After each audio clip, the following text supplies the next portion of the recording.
Assalamualaikum warahmatullahi wabarakatuh. Om Swastiastu, Namo Buddhaya, Salam Kebajikan. Good afternoon, ladies and gentlemen.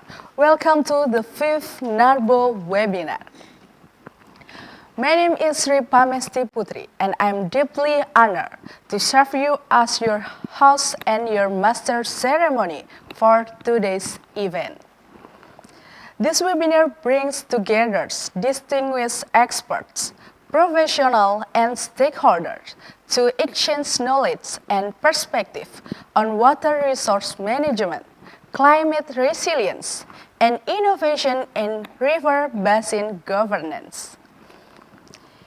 It is with great respect and appreciation that I acknowledge the presence of our esteemed guests joining us today. His Excellency, Dr. Imam Santoso, Chairperson of NARBO and CEO of Indonesia Water Company II. The Honorable Professor Shahbaz, Director and Representative to UNESCO, Regional Office for East Asia. The Honorable Mr. Nobuyuki Ichihara, Director General for International Affairs Japan Water Agency and NARBO Secretary General.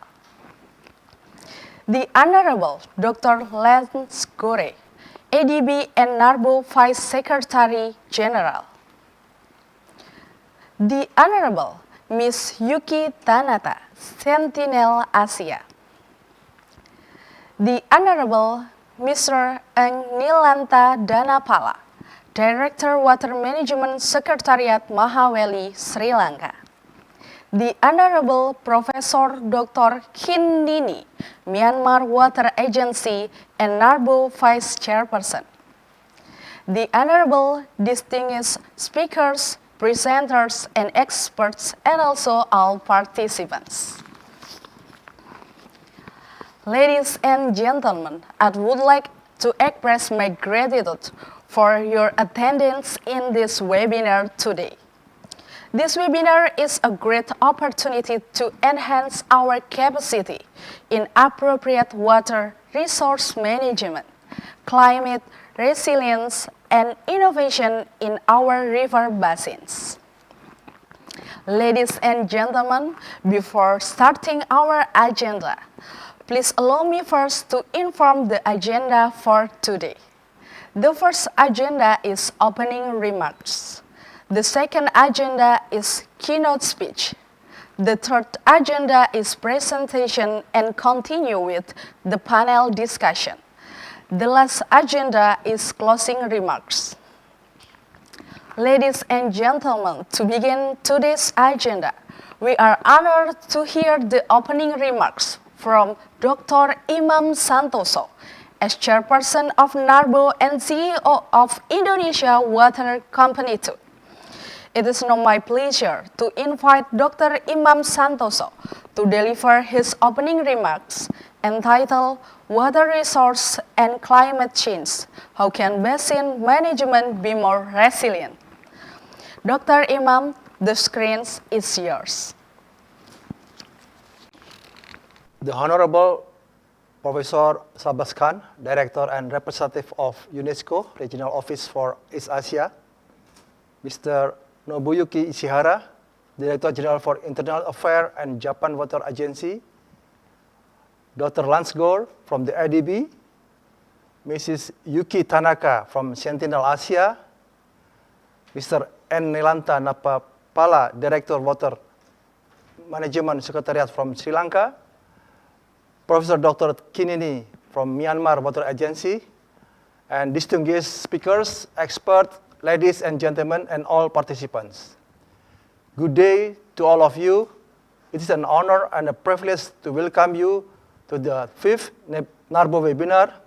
As we gather today in this virtual room, we continue to our commitment to fostering dialogue, collaboration, and innovation in integrated water resources management. Ladies and gentlemen, today, Prof. Dr. Khin, Thien, Chair of Myanmar Water Academy, will give a presentation related to the damage due to the earthquake occurred in central Myanmar on March 27, where many people were killed or injured in this earthquake. On behalf of NARBO, I would like to express our heartfelt condolences to those who lost their lives and our heartfelt sympathies to those who were injured and suffered great damage. Before we start the 5th NARBO webinar, allow me to deliver a presentation in several sessions. Firstly, I would like to talk about the result of INBO World General Assembly in Bordeaux, France. Then secondly, an overview of NARBO recent activities. And then lastly, opening remarks of this webinar. Ladies and gentlemen, NARBO participation in the International Network of Basin Organization, or INBO, World General Assembly at October 6 until 10, 2024 in Bordeaux, France, is a continuation of our commitment following the signing of a MOU with INBO. The MOU was signed during the 10th World Water Forum in Bali. Ladies and gentlemen, next I will share to all of you the summary of the high-level and thematic session at the INBO World General Assembly. During the assembly, 2 high-level sessions and 5 thematic sessions were held. The high-level session focused on 2 keys, which are, first, financing water resources management at the basin level, and the second is agriculture and water resources management at the basin level.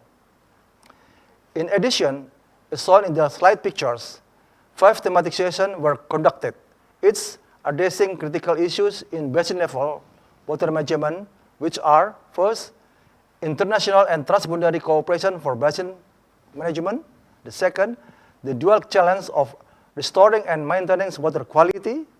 And the third, water scarcity, planning and tools for quantitative water management at the basin level. And the fourth, tools and measurement for adapting to climate change. And then, meeting the challenge of climate change adaptation, the role of zone basin governance. There were several important activities carried out by NARBO during the INBO World General Assembly. Firstly, NARBO participated in various sessions. This include high-level sessions that focus on integrated water resources management. Secondly, I had the honor to serve as a panelist in the thematic session. I delivered a presentation with the title Sustainable Solution for Water Quality Control. Thirdly, NARBO held a bilateral meeting with the European Commission, Directorate General for International Partnership. During the meeting, the Directorate General of Partnership conveyed its intention to establish a peer-to-peer learning contract between European Union and INBO, which is launched during the 10th World Water Forum. Director General for International Partnership also highlighted that NARBO could play a key role in promoting this new initiative, as 20% of the €6 million under this program will be allocated to the River Basin Organization in Asia.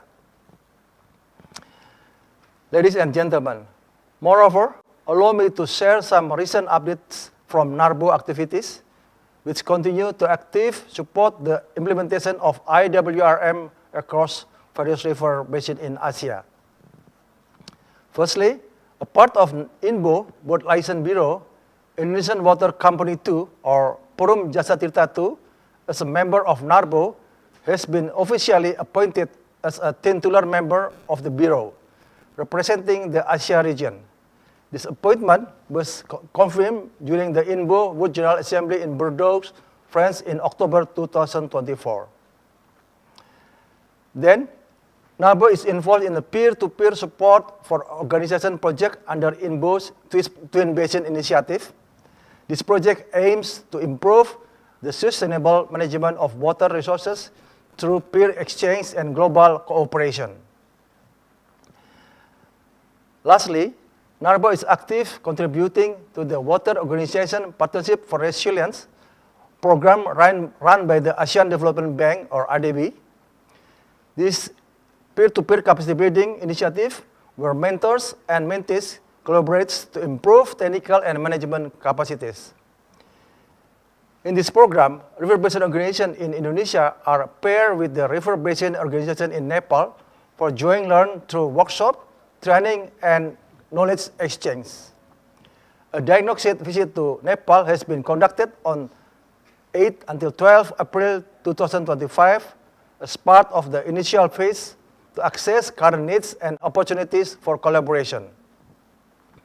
NARBO supports this effort by strengthening institutional capacities, especially in managing flood, water scarcity, and ecosystem sustainability, which contribute by deploying to mentor and representative to the program. Ladies and gentlemen, finally, allow me to provide an introduction to this webinar. Today's webinar revolves around two critical themes. The first one is to explore the future trajectory of NARBO activities. Over the past 21 years since the established in February 2004, NARBO has significantly contributed to advocating sustainable water management practice. However, the hydrogeological and meteorological landscape has changed significantly, bringing forth intensive climate-related change such as rising temperatures, flood, droughts, and heat waves. At the same time, rapid urbanization and economic growth in the developing country has introduced additional complexities to water security and ecosystem sustainability. Given those developments, it is imperative for NARBO to refine its vision, mission, and strategic objective to ensure that we remain relevant, impactful, and financially sustainable in the years to come. The second case focuses on promoting a new era of IWRM by utilizing advanced technology and socio-economic insight. With the increased need for more comprehensive and responsive approach to managing river basin, we need to employ digital innovation to enhance data collection, processing, and information sharing. The concept of open science has emerged as a promising framework enabling wider access to scientific and technology data beyond the research community, fostering collaboration among industry stakeholders, policymakers, and civil. By integrating digital solutions for IWRM, we can develop more effective, data-driven strategies to enhance water security and resilience. This webinar will feature 5 insightful presentations which align with those themes, providing a foundation for future discussion on shaping NARBO future and enhancing IWRM through technology and socio-economic advancement. I encourage all participants to engage actively, exchange ideas, and contribute to shaping a more sustainable and resilient approach to water resources management. Once again, I extend my heartfelt gratitude to our esteemed speakers, organizers, and participants for joining us today. Let us seize this opportunity to collaborate, innovate, and pave the way for a sustainable future. Thank you, and I hope you have a fruitful and insightful webinar.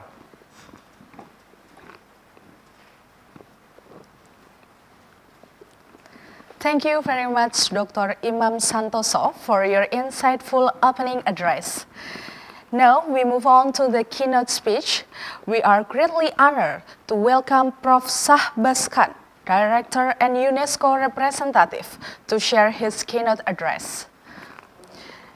Prof. Shahbaz will deliver a presentation entitled Co-Design Practical Guidelines for Opening Hydrology, Empowering River Basin Manager in Asia Pacific. Prof. Shahbaz, the time is yours. Thank you very much, and so nice to see Dr. Imam, Santoso,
to the next level into what we call open hydrology to promote open science and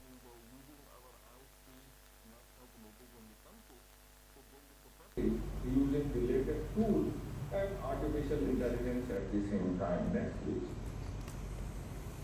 So we have some really good examples already, which can be brought to the next level, like the using citizen science approach with the mobile applications, and we can also link with the GIS tools, which are becoming more and more available with the Internet of Things and the weather stations. Automatic weather stations with the help of JAXA, for example, in Pakistan, bringing the cost from 50,000 per automatic weather station less than 5,000. So I think there is a lot which we can bring in terms of hardware and in terms of artificial intelligence models which can be shared from a point of view of generative AI, but also predictive AI, which can take the lead to, but we need to bring ethical aspects into our guidelines. So we need to develop these guidelines. Next, please.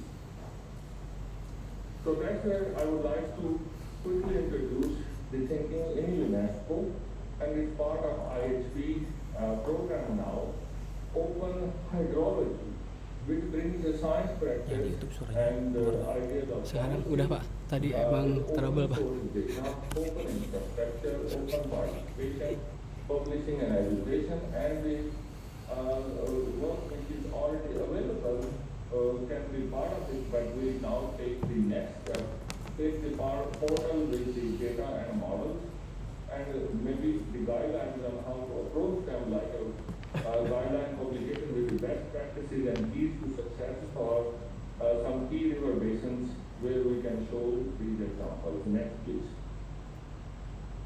So in this regard, there are other databases already available within UNESCO, and the guidelines related to climate risk informed the Thien analysis, and this particular methodology can be one of the methodologies which can link with the open data and the open hydrology. Next, please.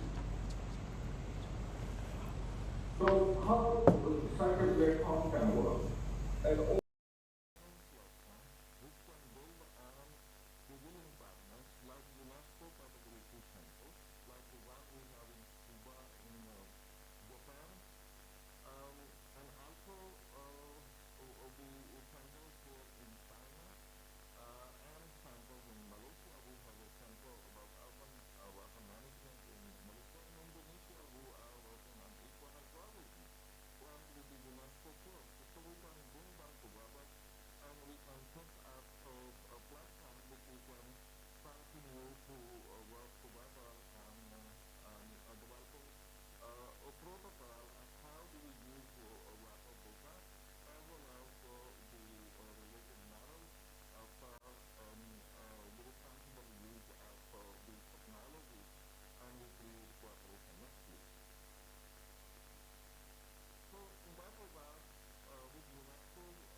like from hydrological sciences, but also the deterministic AI for understanding floods and droughts with uncertainties, and continue to promote open publishing, open infrastructure, open participation.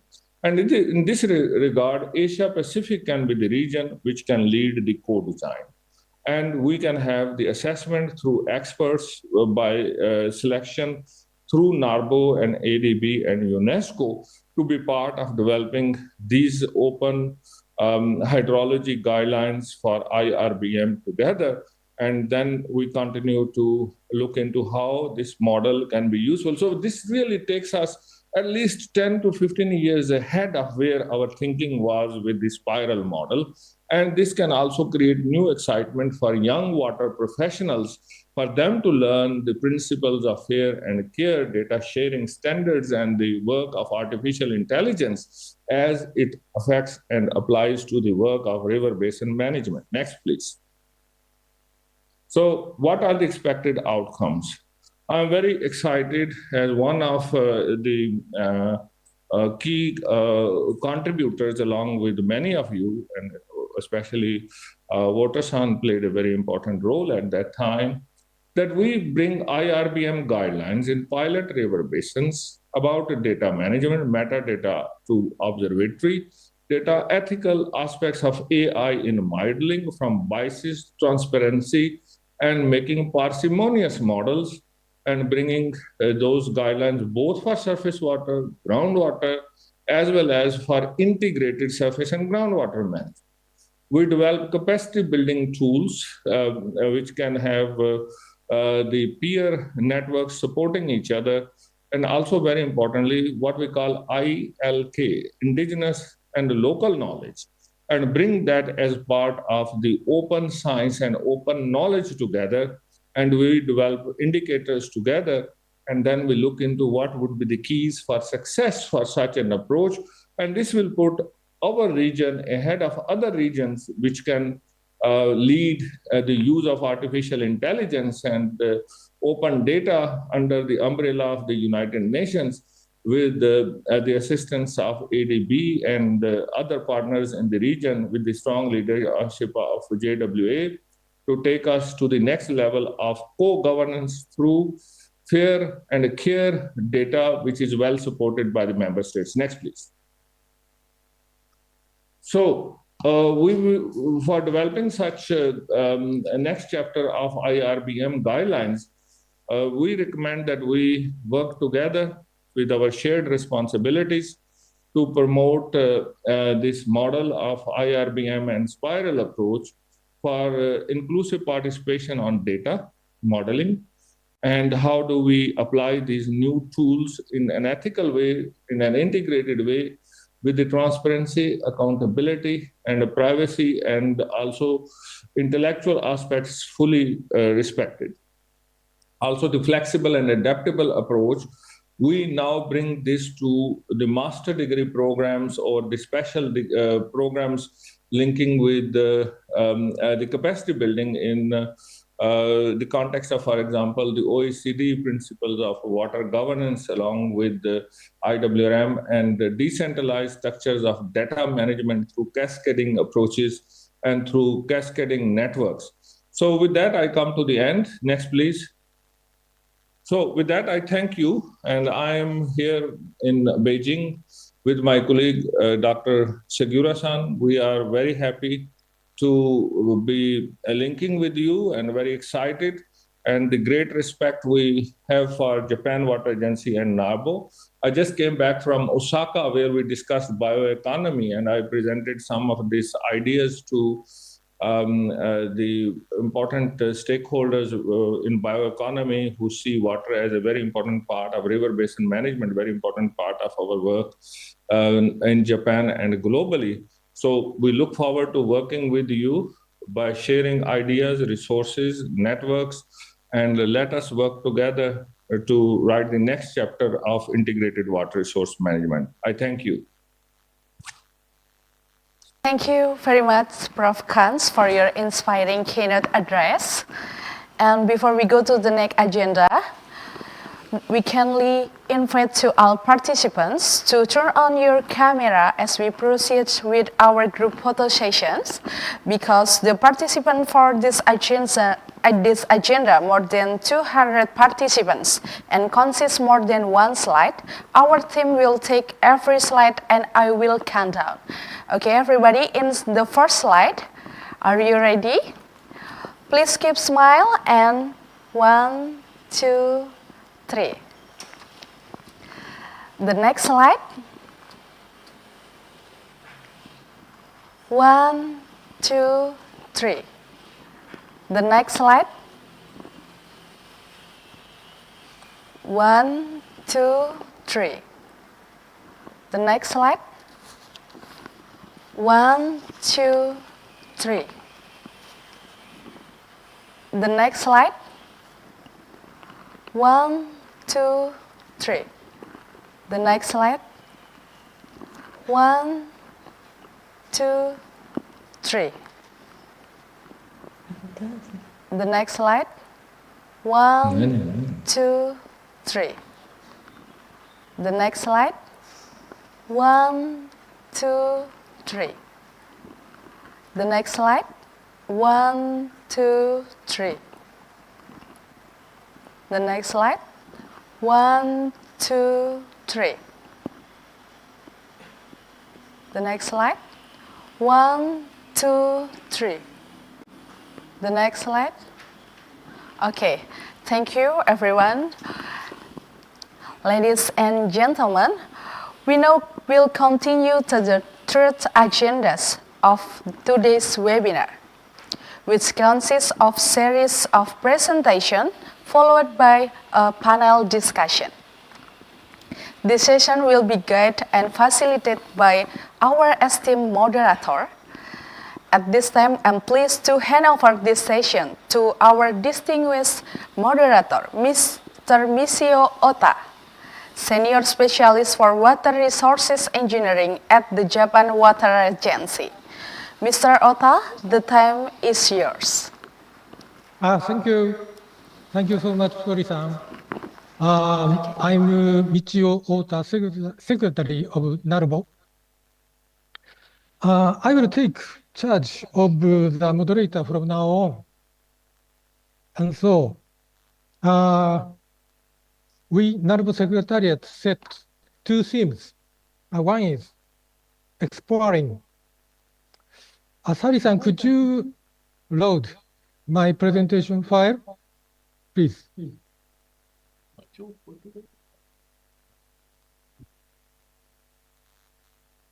Okay, I will go. Oh, thank you so much. Thank you so much.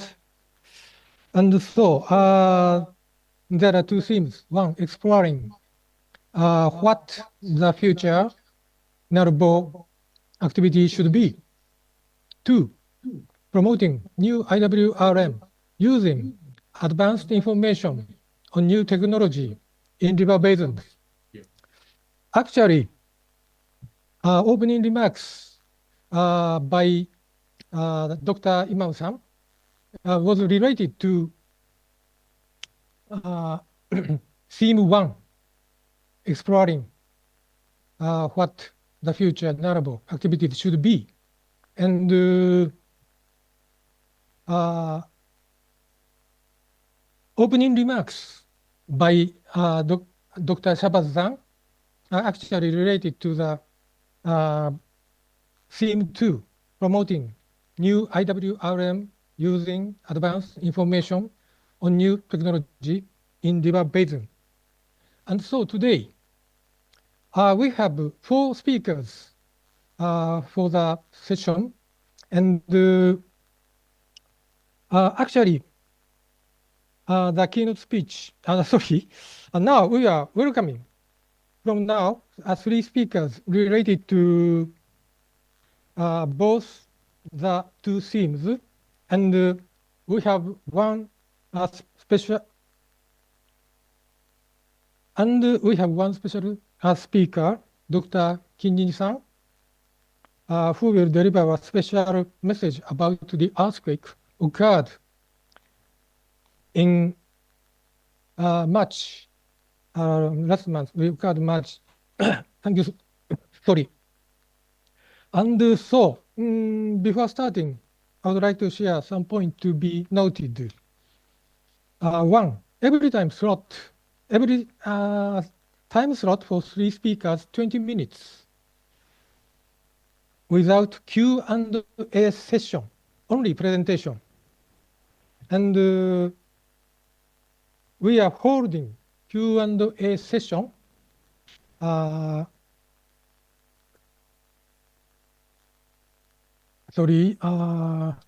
session after the presentation of the 3 speakers, in which we will receive viewers' questions or comment. However, I would like to receive only 1 question from viewers raising a hand for 1 speaker to shorten Q&A time if necessary.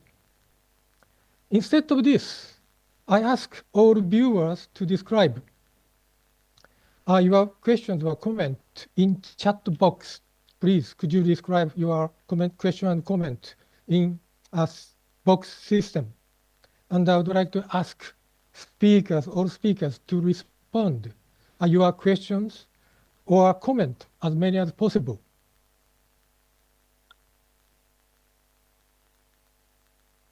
As for Myanmar earthquake by Dr. Khin-san, we will not receive questions. But yes, now, I'm sorry that the introduction has become quite long. Let's start. Lance-san ADB. Lance-san ADB, the presentation title is Sharing NARBO's Future to Meet this region's water challenges. Lance-san, could you start?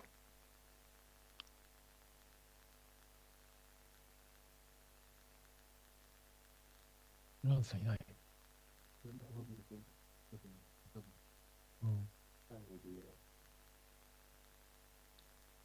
Yeah, Lance-san, time is yours.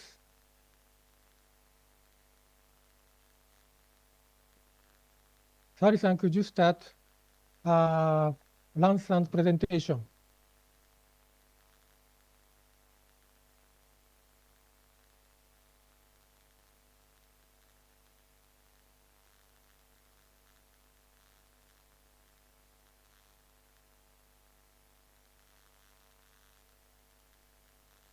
Okay, can you hear me now? Yes. Great, thank you, Otto-san. And thank you to the chairs, Dr. Imam and Professor Nini. Good afternoon to everyone. It's a pleasure to speak to you from Manila, Philippines.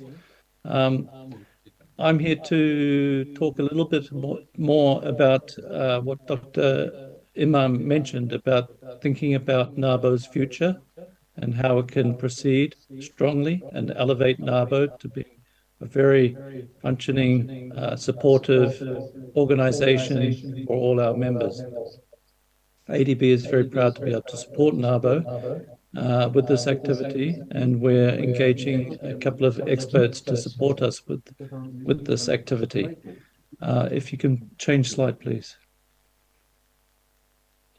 So, recognizing that NARBO is now more than 20 years old since its inception, we see that there is opportunities here to look at NARBO freshly in today's landscape and looking at some of the challenges and opportunities that are now presented that maybe were not there 20 years ago.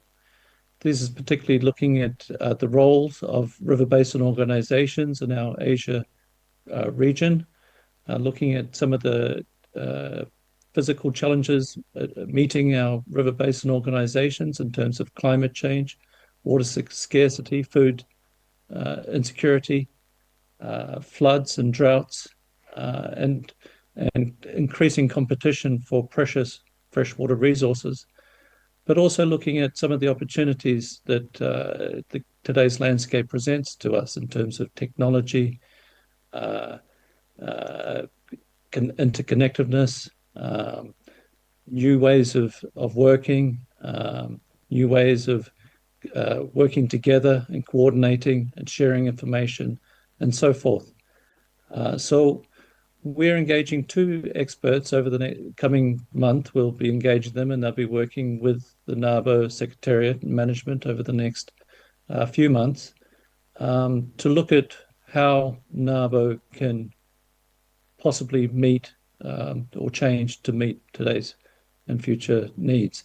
So we're engaging a water and organization development specialist and communications and knowledge development specialist. And you can read on the screen what their main objectives will be. But they are really to look at, actually, if we can move to the next slide, please. They will be looking at what are the strengths and weaknesses of NARBO as it currently is, looking at comparisons with other organizations in the region and globally, looking at how we could use these to model NARBO on as potential different options, and to recommend changes to NARBO's organization structure to meet the future needs. The consultants will be looking at strategic directions. They'll be engaging with the Secretariat management, but we also hope and we will encourage them to reach out to all NARBO members. So we very much hope that people here today will be involved in this activity and process, and they will look at financial stability, sustainability for NARBO's operations, and look at how we can partner with other organizations as well. Next slide, please. So we'll be reaching out to NARBO members. And so please, if you're interested in being involved in this exercise, please do either email me directly, which I'll have my email at the end of the presentation. You can also include your express your interest in the chat box for this webinar.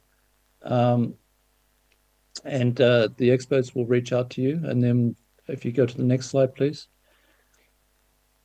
For the next steps, sometime over from June to July, the experts will be reaching out to you. And we will organize a 6th NARBO webinar to share their preliminary findings and to have an open discussion about how NARBO can best support our network with the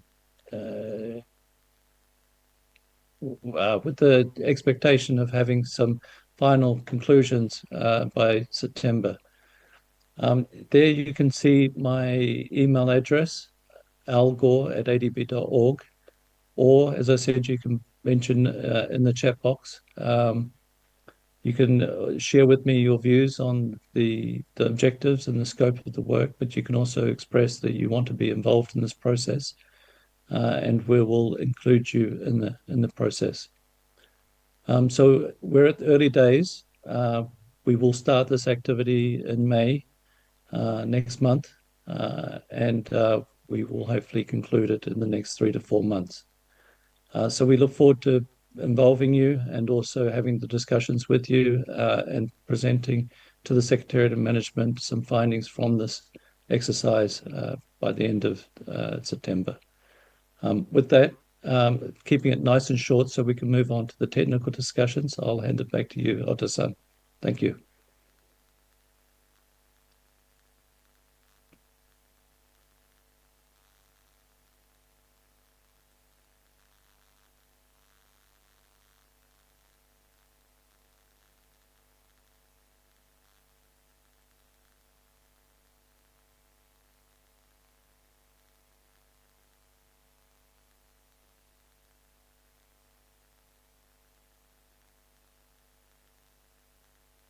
Sorry. Sorry. Yeah, thank you so much, Ran-san. A very critically important presentation. JWA will join the ADB TA program. And we move on to the next theme 2, promoting new IWRM using advanced information on new technology in river basins. Next speaker is Ms. Yuki Tanaka, JAXA, Japan Aerospace Exploration Agency. But however, Tanaka-san, we have some problems occurred in regarding the system. Yuki Tanaka-san, is it? Are you okay?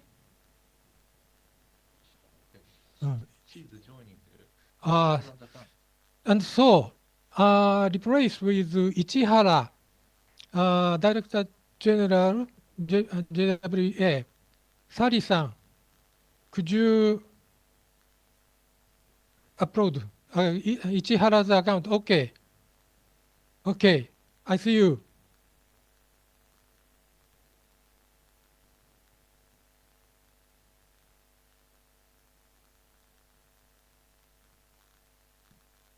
Oh, okay. Hello, everyone. Can you hear me? Yes, yes. Oh, great.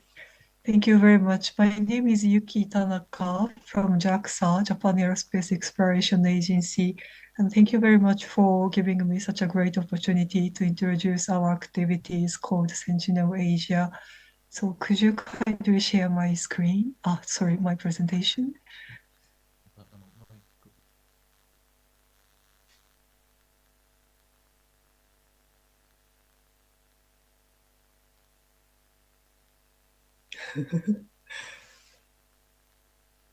May I ask Secretariat to share my presentation material?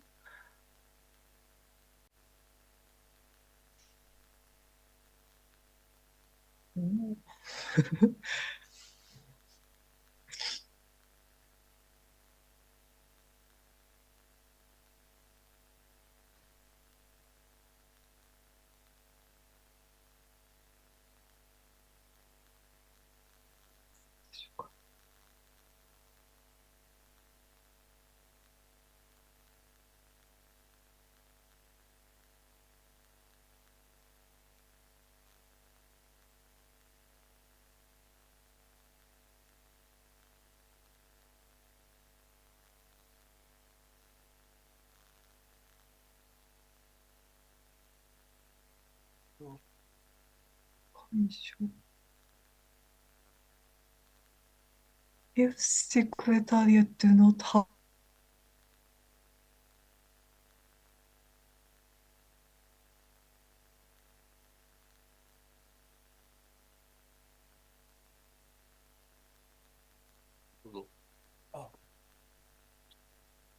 Thank you so much. And so, Sari-san, I mentioned that some problem occurred just before entering Ms. Tanaka-san, and so she cannot upload her presentation file.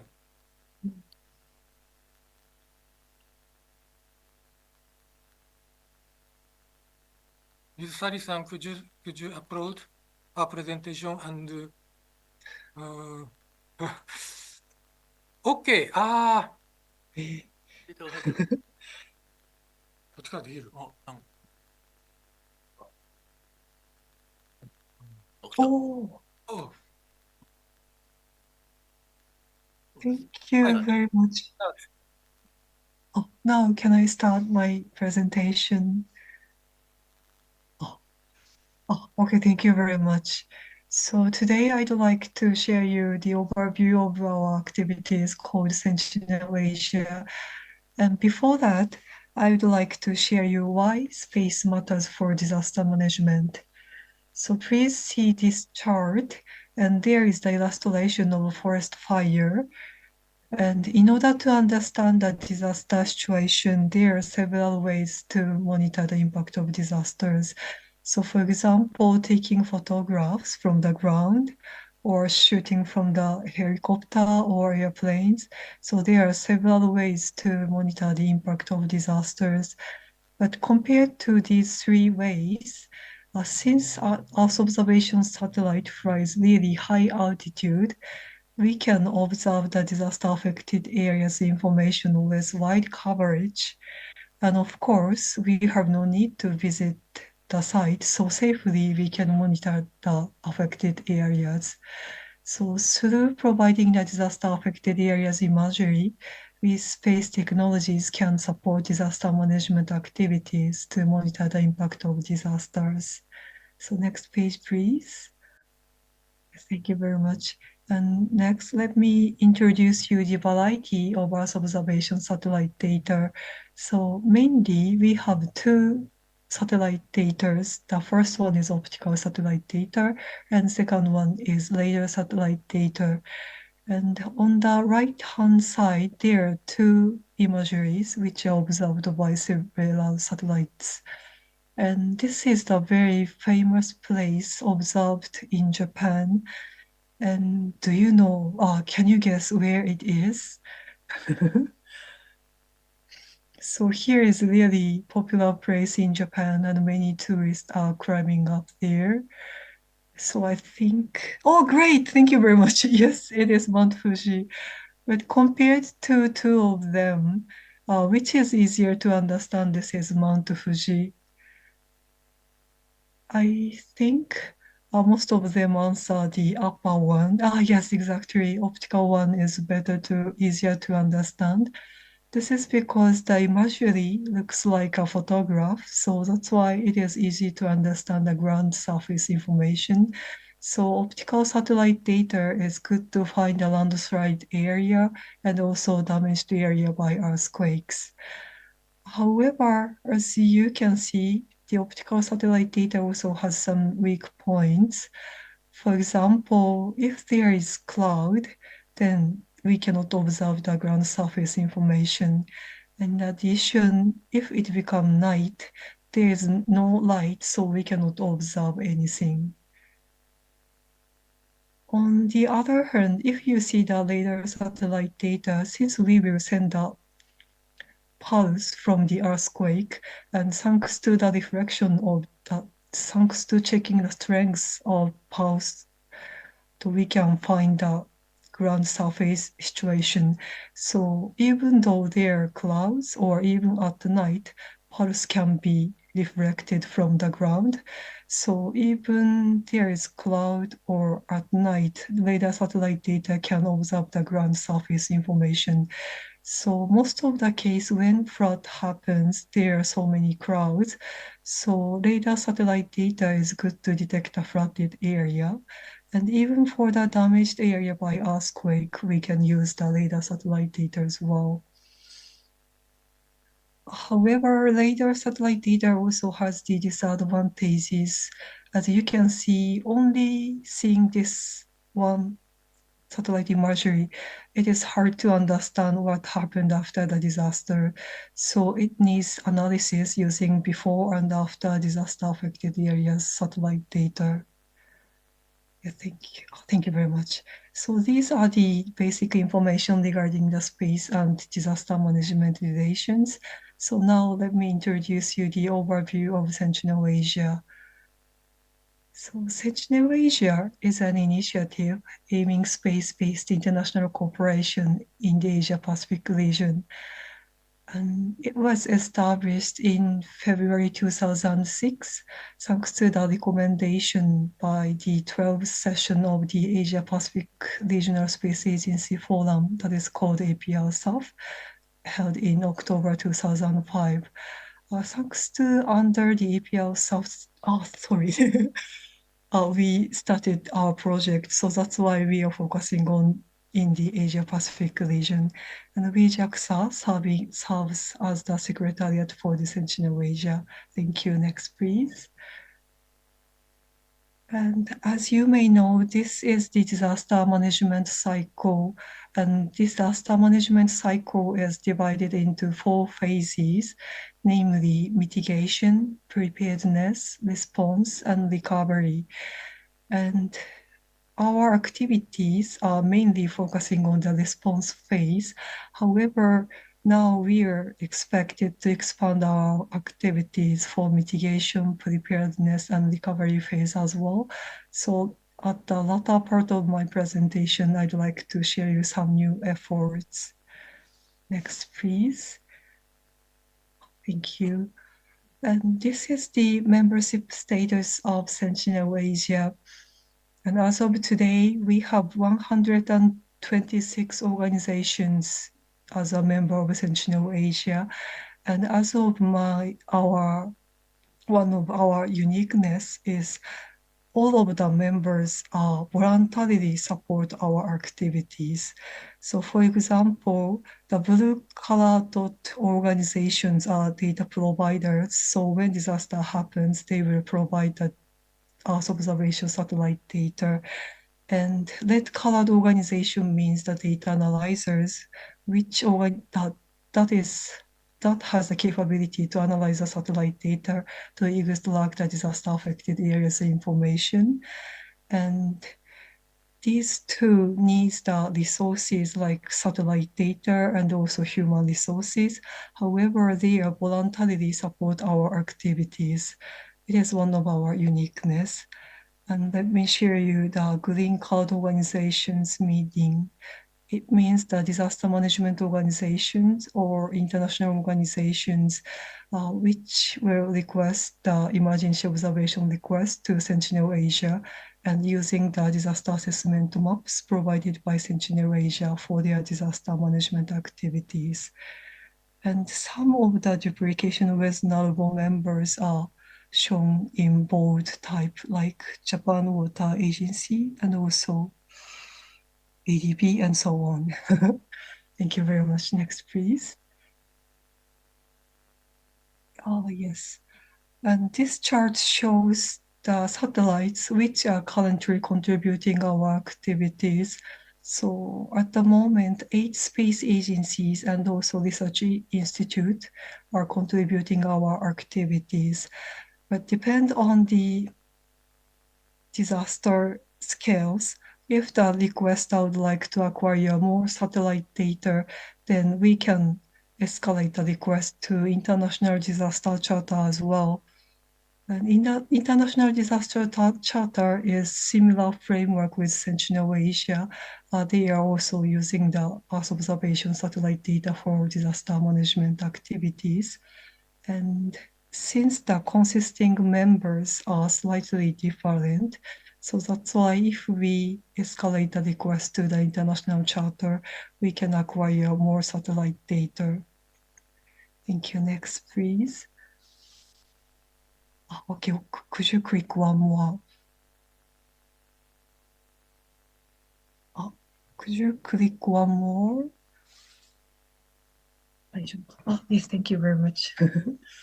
Yes, so this is the satellite data observed at the case of Typhoon Yagi in Vietnam last September. And as you can see, only this later imagery, it is hard to understand what happened, the disaster. But thanks to the analysis, could you click again?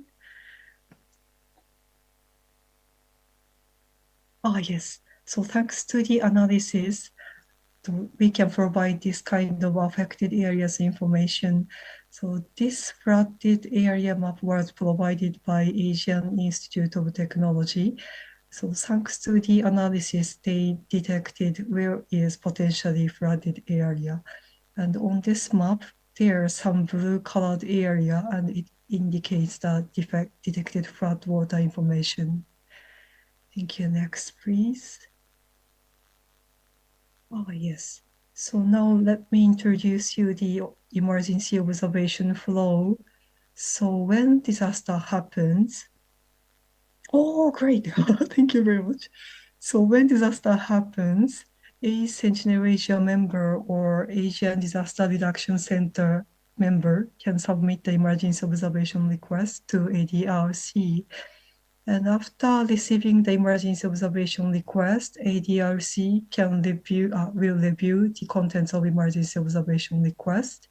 And if they find it is worth activating Sentinel Asia, then they will send an official email to data providers and data analyzers to ask their support.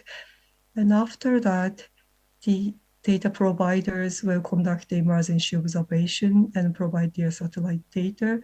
And thanks to the satellite data, data analyzers will provide the disaster assessment maps with analysis. And finally, Sentinel Asia can provide the disaster assessment maps to the requesters. Yes, thank you. Next, please. Yes.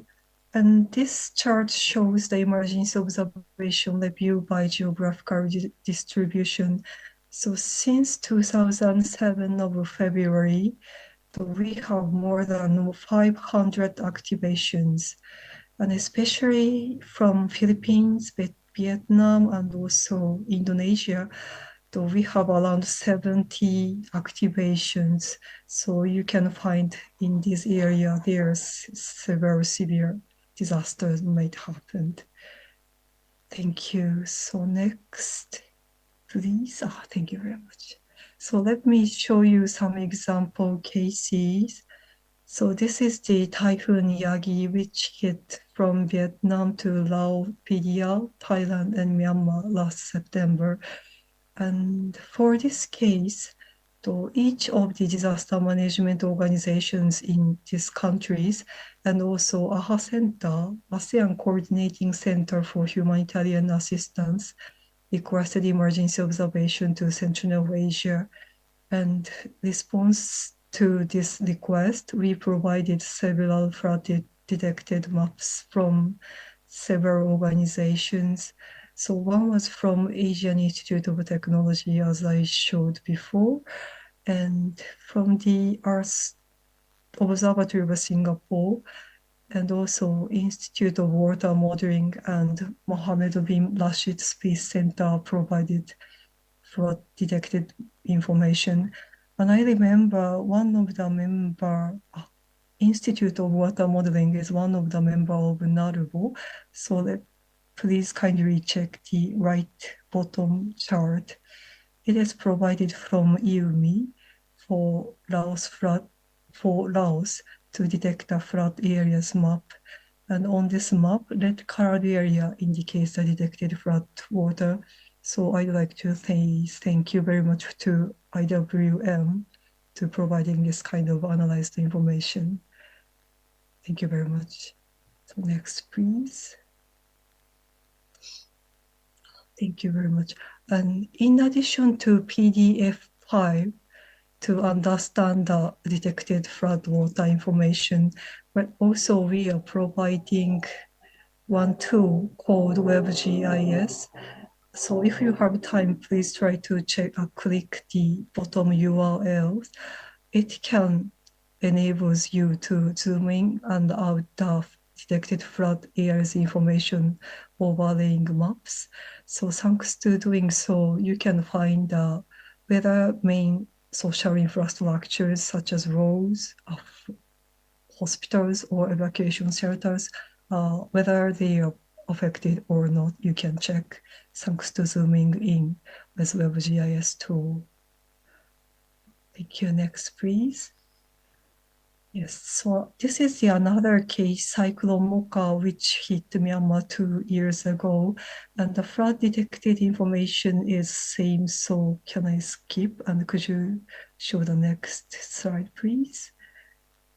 Yes, thank you very much. So for this case, not only the detected flood information, but also UNWFP, UN World Food Program, provided statistical information thanks to overlaying the population and cropland information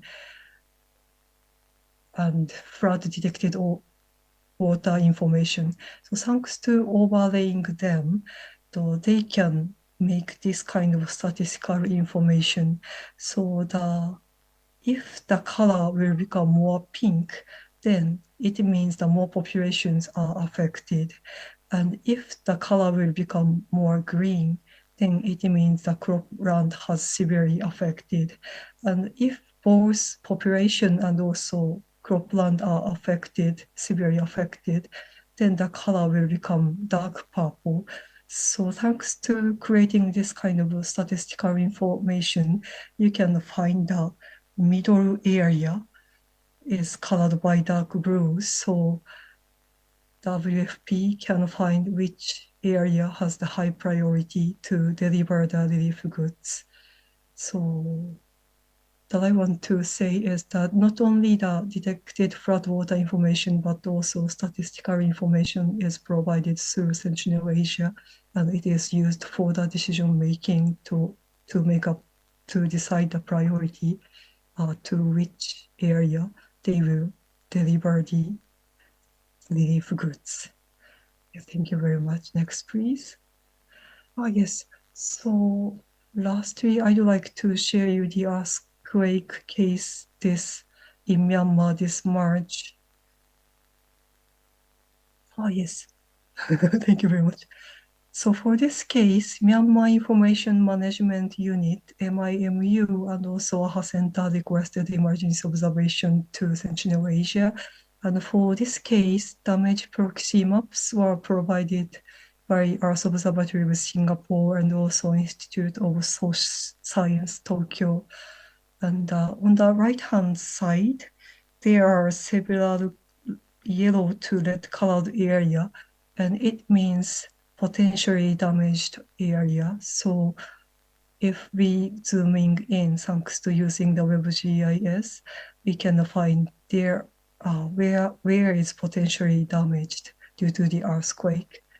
And if you see the right-hand side damage proxy map, so there are several colored area, blue, yellow to red. And blue colored area is stable area, and yellow colored area is possibly damaged area.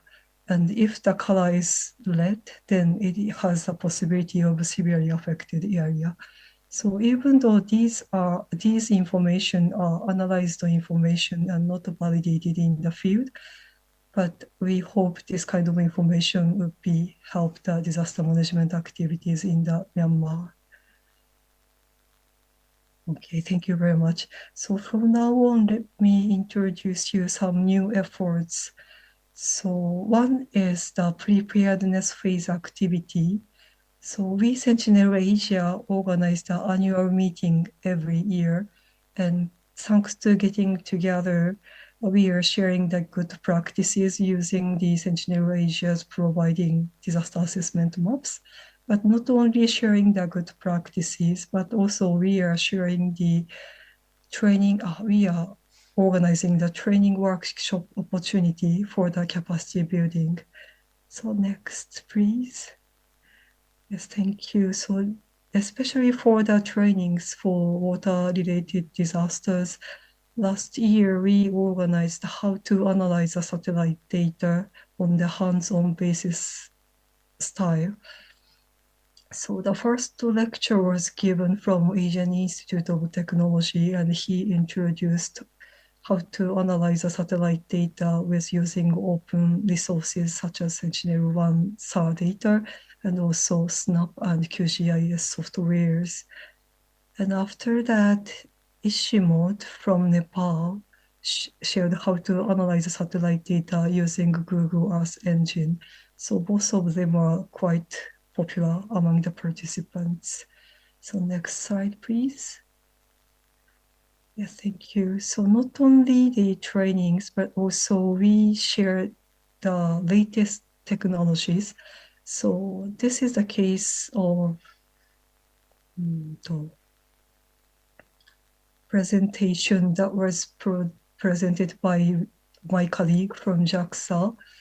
And he introduced today's Earth global system, which is still under development, but a tool to simulate the global terrestrial hydrology, integrating satellite observation data. So thanks to using the satellite data, we can forecast the potential flood risks. So now we are trying to develop the horizontal resolution into 10 kilometers. And also we would like to forecast 5 days latency. So still it is under development, but we would like to release it before the rainy season of this year. Yes, thank you. Next, please. Yes, thank you very much. And this is the final effort that I want to share you. So since we Sentinel Asia has around 2 decades histories, so we started to creating the emergency observation request history maps. So this is the prototype map, which shows the flood emergency observation histories from 2018 to 2023 in the Philippines. But thanks to keep piling up the emergency observation histories, we can find the potentially high-risk flood area. So thanks to creating this kind of maps, we would like to encourage the understanding risks in several countries in the Asia-Pacific region. So that's all. Thank you. Thank you very much. Yes, this is how to become a member of Sentinel Asia. So if you are interested in to be a member of Sentinel Asia, please contact me. Then I will send you the application form. So thank you very much.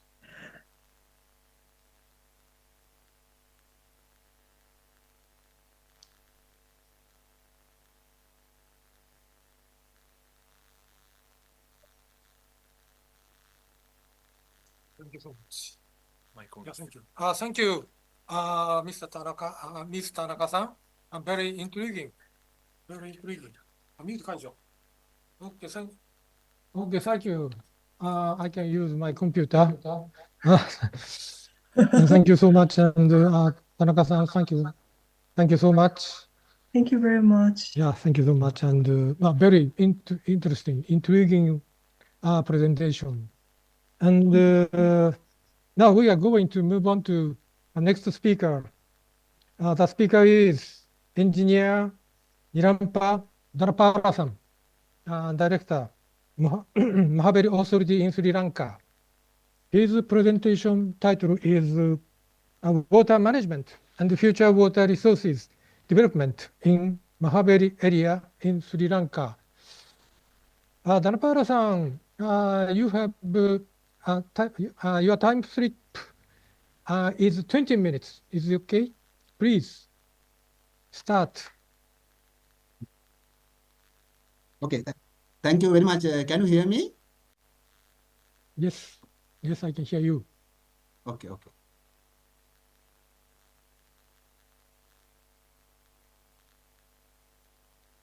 Can you see my slide also?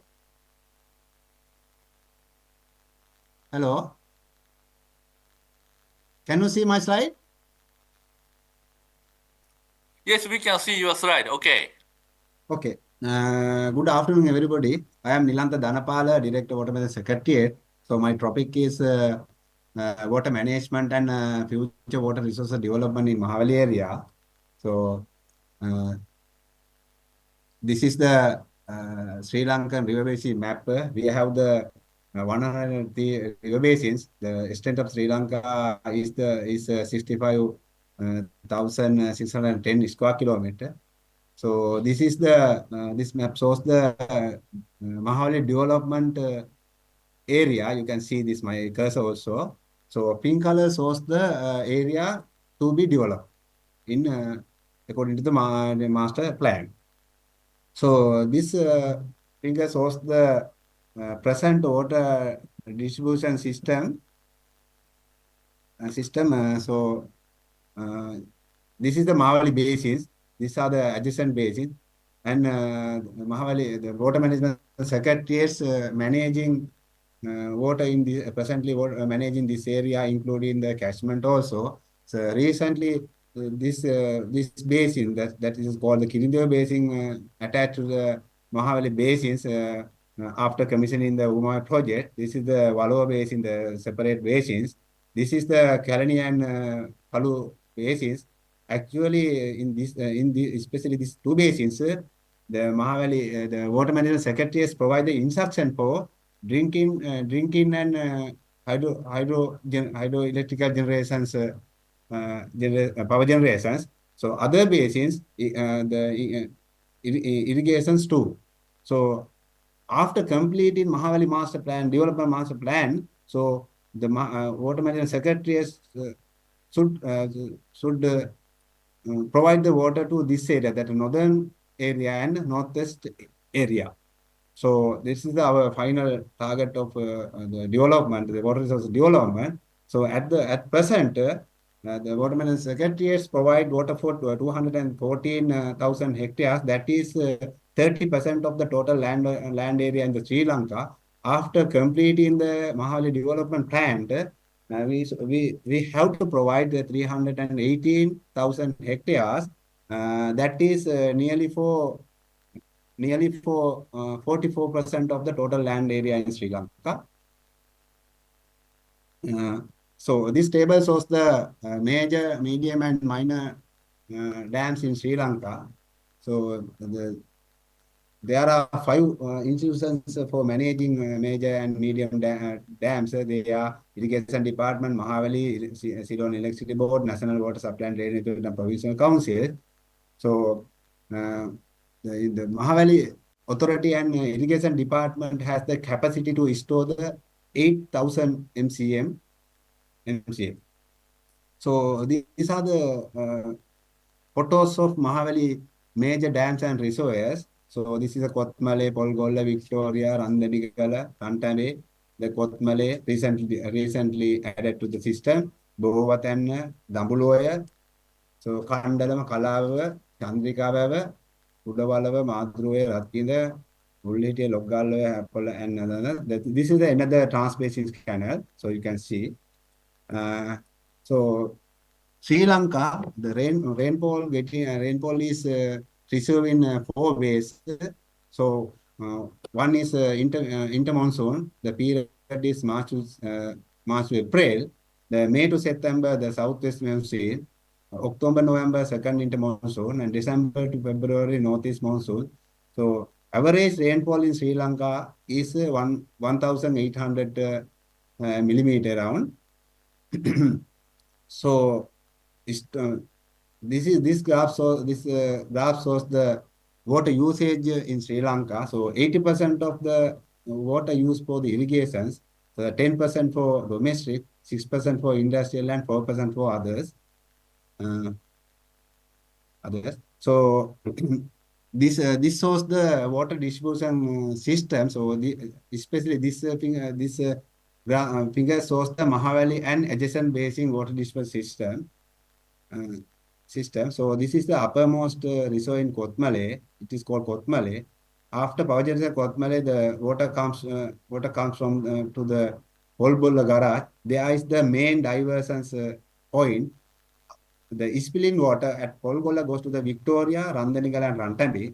The Victoria, Randanigala, and Rantambi mainly constructs for water storage as well as the hydropower generations. After power generation at Rantambi, there is a anicut, which is called the Minipe. So after Minipe, the spilling water goes directly to the sea. So at Minipe, there are 2 canals, right bank canal and left bank canal. So right bank canal provides irrigation water for this area. Left bank canal provides irrigation water for this area. So when we come to the Polgolla barrage, so the diversion water goes to the Bovathan reservoir through the power generations. So there is another diversion channel. So the diversion water goes this area, and the spill water and power generation water goes to the Morgahakanda reservoir. After the power generation at Morgahakanda, this water provides this area for irrigation facilities. And this is the Walava Basin. This is the location of the Walava. This is the Walava Basin's map. And this is the Kirindioya Basins. So they recently added after commissioning of the Umaoya. So for decision making and setting out the water policy, the water management panel has been established. to providing technical advice and making the operation policy and coordinating the operations in Mahaweli system, the Water Management Secretariat has established. So member of the Water Management Panel, the chairman is the Director General of the Mahaweli Authority, co-chairman of the Director General of Irrigations, the Secretary, Director Water Management, Director Water Management Secretariat. That is the duty of my duty. So members of Water Panel, Mahaweli Authority, Irrigation Department, Ceylon Electricity Board, National Water Supply and Drainage Board, Department of Wildlife, Department of Agriculture, District Secretaries, farm organizations. So Water Management Secretariat has established under the Mahaweli Authority, act as the independent unit that consists of the technically specialized officers. And Water Management Secretariat has established as an independent body for unbiased decision making to apply the integrated participatory approach and due to water used by different organizations and limited water resources. So function of the Water Management Secretariat, preparation of seasonal operation plans, seasonal summary reports, and conducting water panel and conducting weekly water panel. The water panel is conducted in 2 sessions per year, Yala and Maha. And another function is the database management and sharing. Another activities is the monitoring of diverse and irrigation issues, drinking water, power flow, storage, and the controlling spilling, flood and drought, as well as the rainfall analysis and recommendations for water resources development. So this table shows the total irrigable land in Sri Lanka. So we have 723,000 hectares. So Water Management at present, Water Management Secretaries provide 209,000 hectares. That is 50% of the total land under the major irrigation system.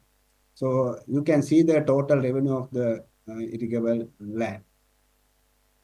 So the Mahaweli Water Management Secretaries provided the water for hydropower generation and the drinking water also.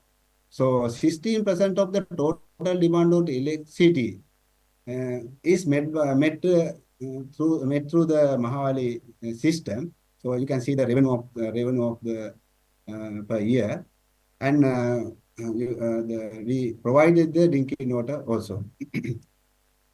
So this table shows the total revenue of the Mahaweli system. So I divided three rows.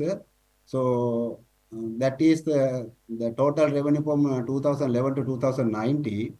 So you can see the power income, agriculture income.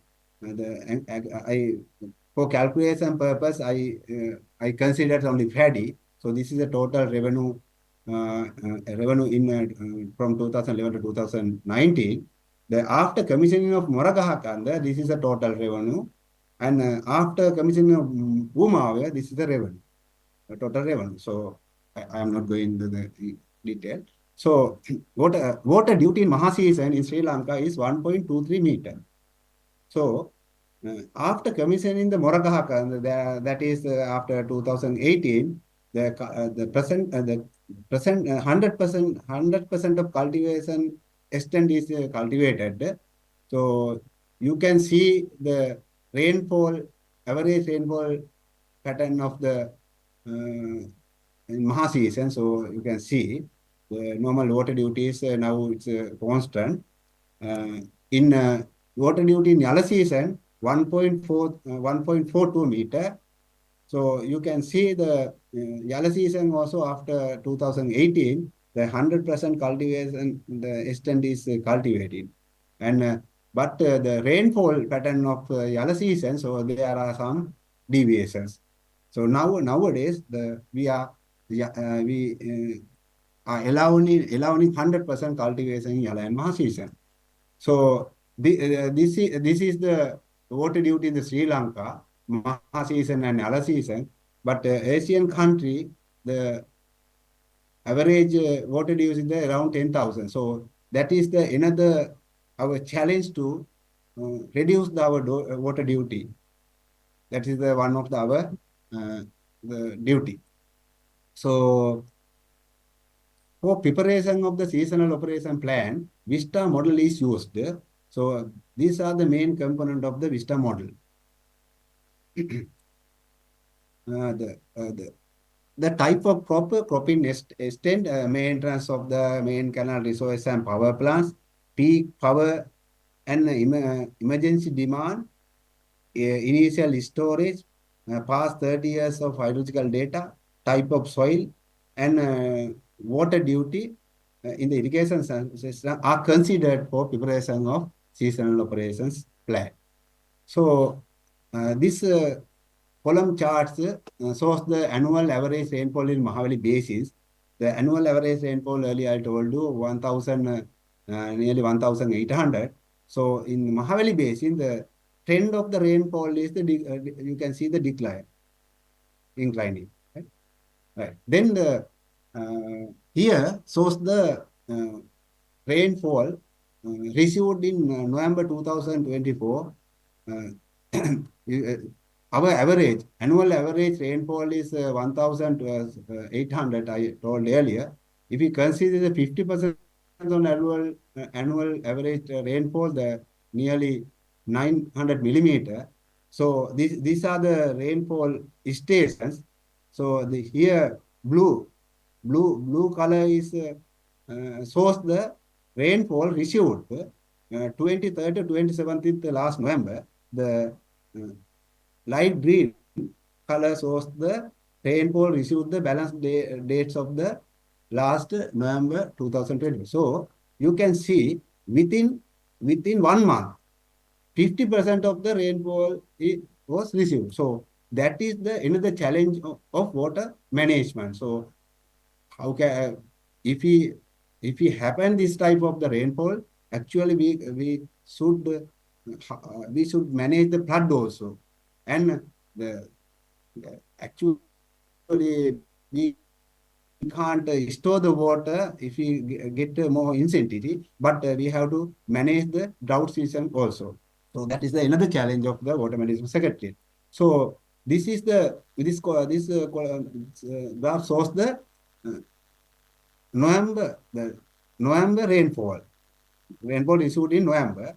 From 1984 to 2024, the average rainfall is 280 millimeter.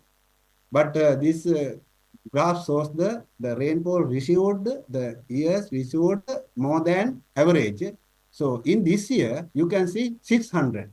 So double of the average. So that is the another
Excuse me, I'm sorry, I cannot understand the situation. What happened to Nilantha Dhanapala-san? And Nilantha Dhanapala-san, do you hear me?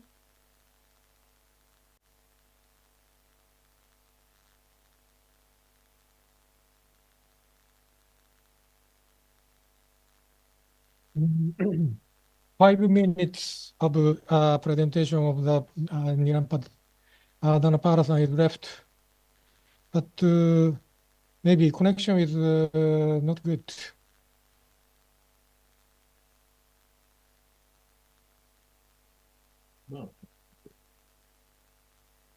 안지화さんに電話できない。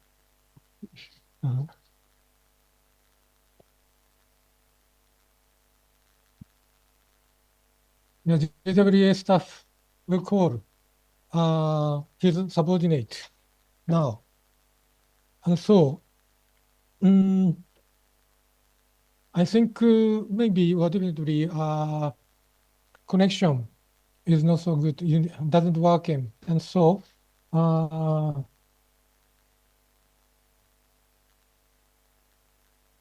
now we will, I'm afraid, but we will proceed into Q&A session, of which time limit is 15 minutes. But I mentioned we will have and receive one question for one speakers. The first speaker is Lance-san, ADB.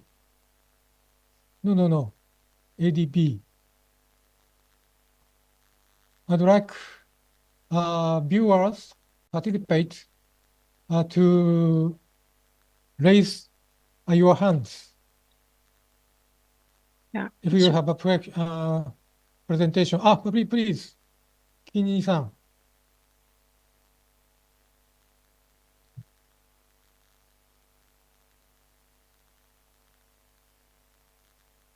Khin-san, do you hear me? Yes, I can hear you. Yes, please. I can hear you, Oda-san. Hello. Okay. There is a little delay. Your voice is a little delay, you mean? Yeah. No, Okay, I mean delay in communication. When I speak, you can't hear. You hear only 30 seconds after. 30 seconds.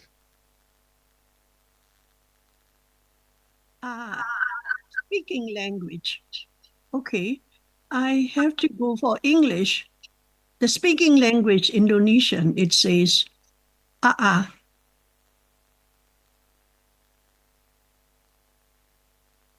I think I need a technical assistance because it says confirm your speaking language and it is Indonesian. And I want to change it to English. Can you hear us?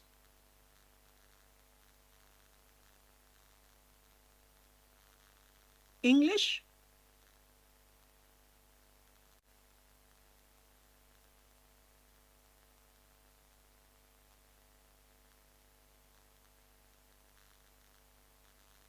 Yes, your voice is here clearly. Okay. Yes, I can hear you. Yeah, is it okay? I changed to English. Can you hear me? Yes, we can hear your voice clearly, Nini-san. Hello, you can't hear me? Uh-oh.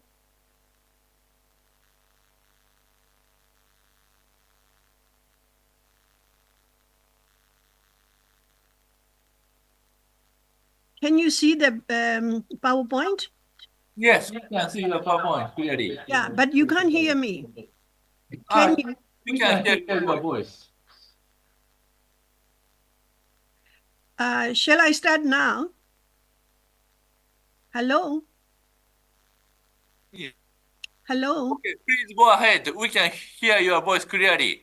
Okay. First of all, thank you very, very much for giving me this slot to explain about our earthquake and also to explain about our idea of seeking help from NARBO, from UNESCO, and other countries and international community. Thank you very, very much to NARBO and organizers and everyone who came here. Now the count is 296 people. My presentation is about 9 items, but I will make it succinct and also to reduce the time. So if you don't understand, please ask or chat.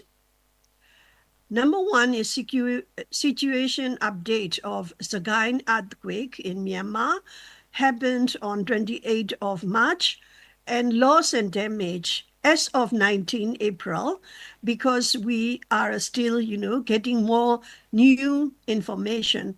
And we have government to government, UN agencies, INGOs, and international institutions support. However, what is lacking is the coordination. Peoples to people help, very, very active. And when the COVID came, Myanmar was also most generous people for COVID resilience, something like that. So we still keep our character of peoples of Myanmar. And then I will present the to-do list for Build Back Better Myanmar. The role of NARBO is the most important thing. Even I have to place it in 6 because I need introduction. And then I have references, videos, and photo story. So after the item 6, when the time is up, I would like to request you all to go through references, videos, and photo story, which I will be sending through the chat. So Myanmar earthquake, as we all know, it happened at 12 noon, 51 minute and 02 second on 28th of March. It was Friday. And it also felt until Bangkok. So in this slide, in this map, you will see the red color, very big one in the middle of Myanmar, and then 2 little spots at the left, that is Rakhine area. And then at the right, Chiang Mai and Bangkok. So it really spread out to other countries as well. Why it is happening? Because our country actually is passing through from north to south by the Sagaing Fault. It is very famous for geologists. So, and also the earthquake was close to the Earth's surface. It is only 10 kilometers beneath the Earth's surface where we are standing. So the preliminary estimates by the US Geological Survey show that nearly 800,000 people in Myanmar may have been within the zone. So these are the early, very early, instant preliminary estimates. On 29th of March, we gathered data, not 29, 19 of April, we gathered 5,407 persons die and still counting. So this slide shows the damages in Naypyidaw. Epicenter is at the Yegain village. Yegain means it's a natural lake. And starting from 10 kilometers beneath the Earth's surface, the strength is 7.7. And the big thing is that it is a super shear earthquake identified by USGS. And also it is a twin earthquake. First, 7.7 magnitude Richter scale, followed by the second one, 6.7, in just 12 minutes later. And the first and the second has the geographical distance 31 kilometer away from the first epicenter. The rank. According to the official media, the May 1912 earthquake, 8 Richter scale, was the biggest one in the recording history, and this one is the second in rank. Few evidence indicating about 70% of government buildings were damaged by the earthquake in the capital. Some offices have reportedly been moved to Yangon, including Ministry of Labor, Ministry of Planning, and the Court of the Union. They were severely damaged, and as you see in the figure, this is the bottom right picture is the Ministry of Labor. This is the update one day after. So rescue, we are doing rescue, recovery, and rehabilitation in 3 consequential states. So rescue, Chinese were the first to arrive in less than 24 hours. After that, Indian, Thai, Russian, and of course there are many as EU and other Western countries came in. Donation, again, Chinese has pledged a total of 1 billion yuan, approximately $137 million in humanitarian aid to Myanmar following the devastating 7.7 earthquake on March 28. The EU as the first international donor to respond, and the amount is first 2.5, then 10 million euro, 2.5 million euro, and then 10 million euro adding. And from the starting of 2025, they have already helped 33 million euros. So all in all, it is 35 million euro. And please forgive me if I don't mention the other countries like Japan and Indonesia and Southeast Asia pledges, because of the time I was not able to make research.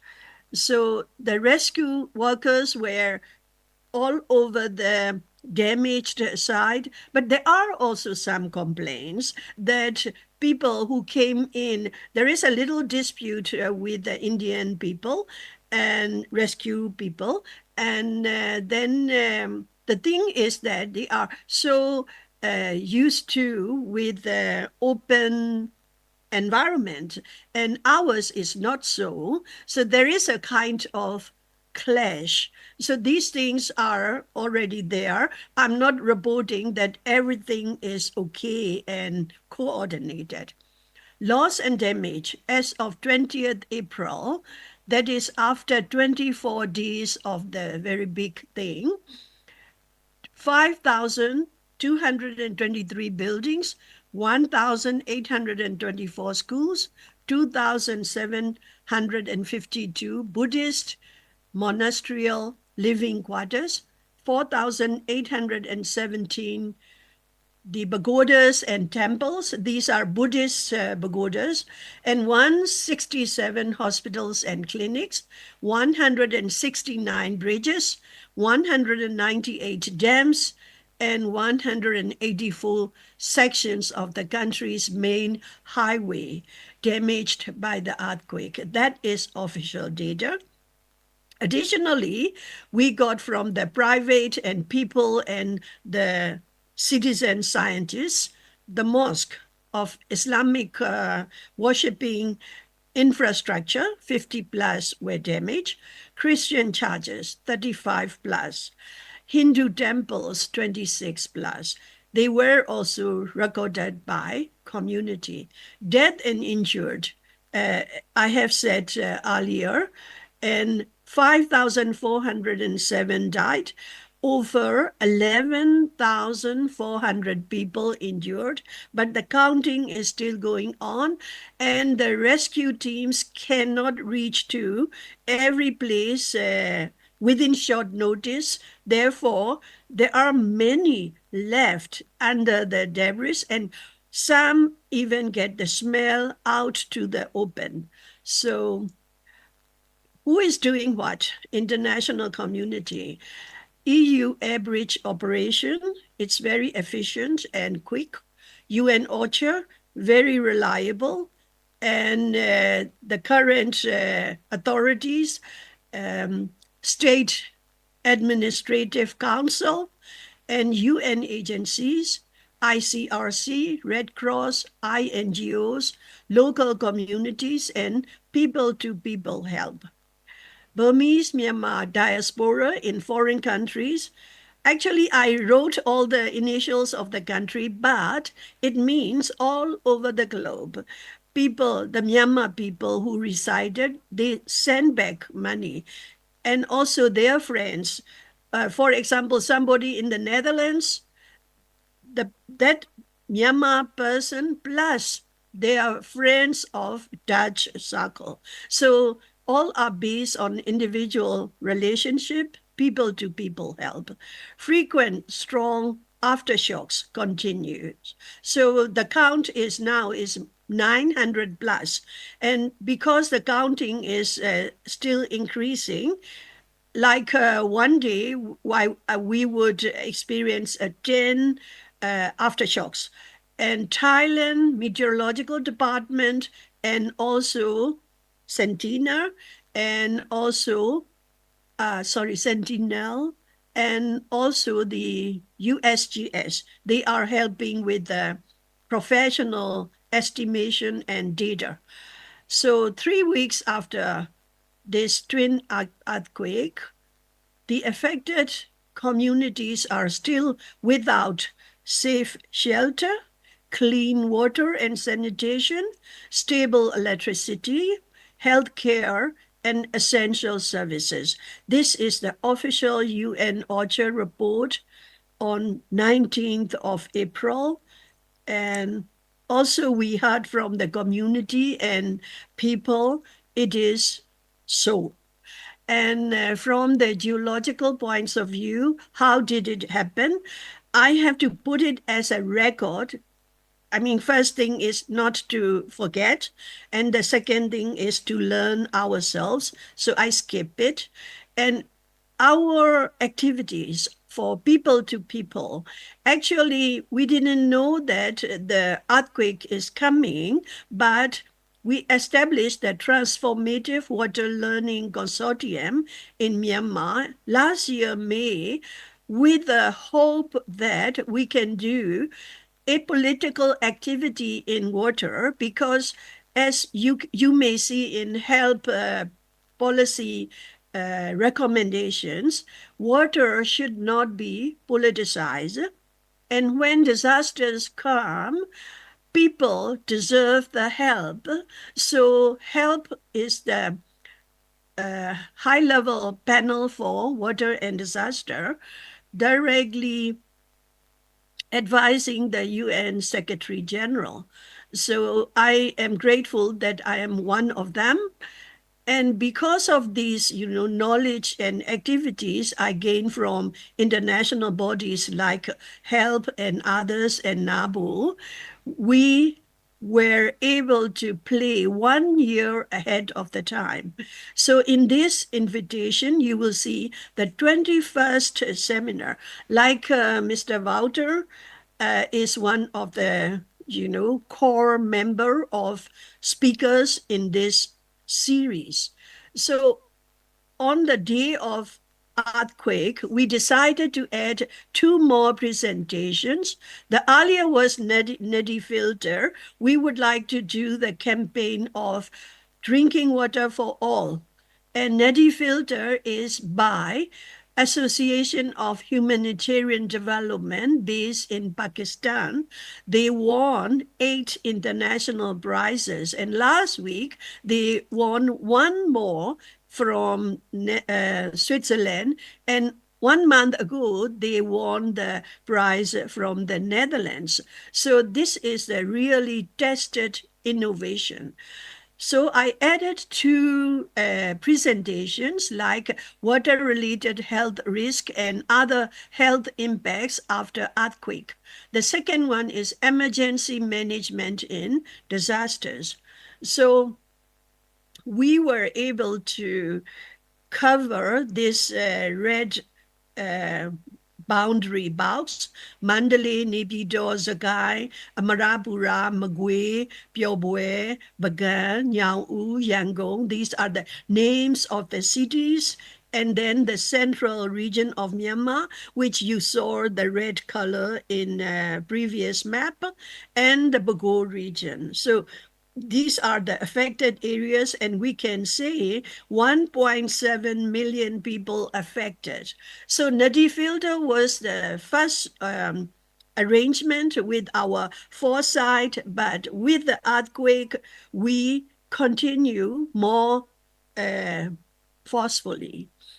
And then we gather money from friends from Netherlands, friends from Japan. If you visit my LinkedIn page, Mr. Professor Kenzo leading the help and Japanese community, and Miss Alice leading the Netherlands community, so on and so forth. AHD Pakistan is also raising money for this project. So what we do with our pennies, we collect the money, and this toilet costs 600,000 Myanmar baht. 600,000 Myanmar baht in US dollars.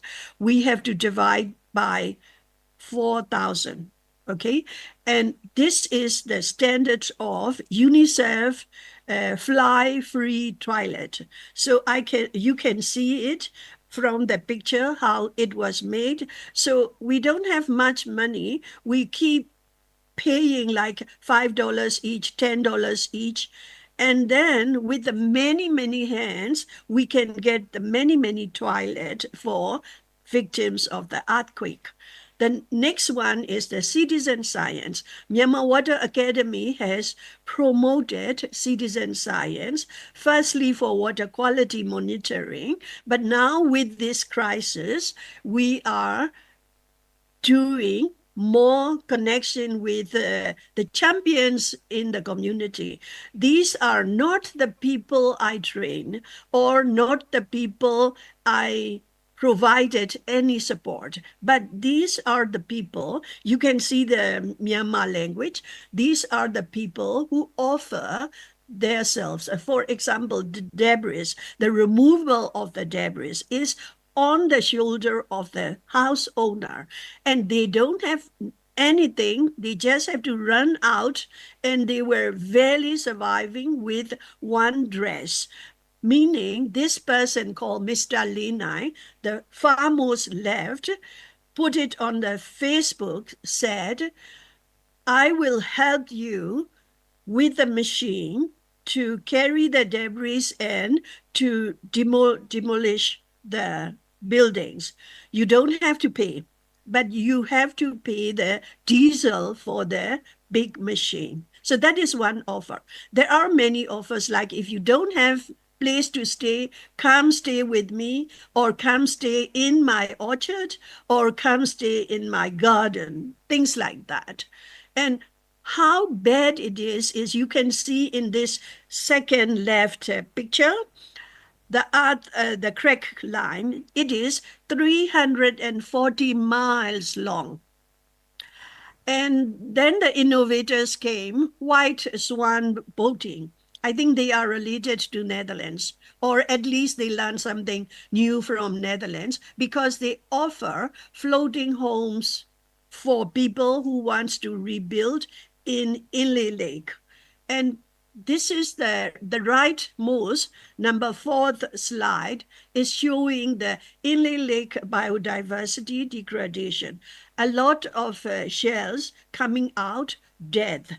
So it is very much the fact that we are in very big trouble and we need to rebuild as soon as possible, but properly.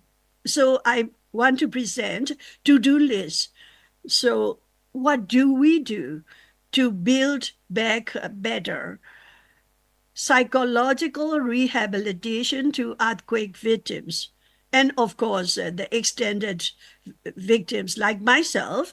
My grandmother's home was damaged completely. So this is Myanmar to do. We have to bear our burden on our own shoulder. Deploy the earthquake emergency education to everyone in Myanmar to do. And we did it as the consortium. And stop, reset, go, mental exercise. We need to use it and remind ourselves of every day, the conscious rehabilitation. And we have a very bad habit that if something not come to me and my skin, we stay very happily. And now our conscious has to change. Everybody's suffering is our suffering. Myanmar to do. And doing so, why I want to promote HELP principles. HELP principles are based on boost a strong will to participate. The well-being of each individual for HELP is in the world, but for us is in Myanmar, regardless of race, age, gender, ethnicity, religion, political context, and social and financial status. It means to protect water not to be politicized. Actions requiring external support. Now my plea to you all, please hear me and also disseminate further details available upon email request, because here the time constraint. Wash fast, safe drinking water for all. Is it only Nadi? No. We welcome any advanced technology. Nadi filter was chosen because of our local financial availability. We are open to all if you join safe drinking water for all. The second is dam safety. I have visited Puji Reservoir, which is part of the town water supply to Yangon. And it was next day after earthquake. Luckily, we don't see any visible damage. But we are now exploring more dams with MNCO, Myanmar National Committee on Large Dams. It is linked to International Committee on Large Dams. And also Myanmar water professionals already started the campaign within their limited capacity. Revitalization of disaster reduction cycle approach. So I have talked a lot about HELP, so please read it out. This is it. Because we have JWA, IFI, ICHAM, National Water Resources Committee, but it's gone, and JICA efforts in 2017. We need to revitalize this disaster reduction cycle approach. We cannot be all the time reactive and not proactive. The debris removal, we need a lot of help, manpower, and also the financial and also the technology. The last one is very important, livelihood recovery and new job creation. So estimated money we need is US dollar 10 billion to 20 billion, minimum at least. Some said we even need our GDP, which is 75 billion US dollars. So we have to request World Bank, ADB, and other supported donors should establish a robust financial and implementation framework to accelerate the Myanmar's recovery. If you invest in this very virgin country, the virgin forest, although many are destroyed, we can start our new system approach to recovery of the nature and recovery of the people, then the system will follow. But we need to ensure transparency and accountability for all involved.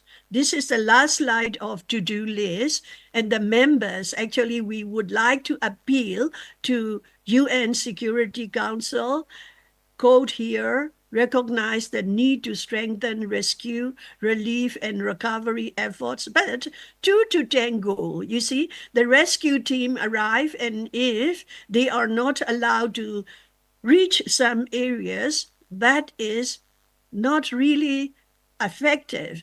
But then to reach certain areas, we need to bring up all stakeholders involved.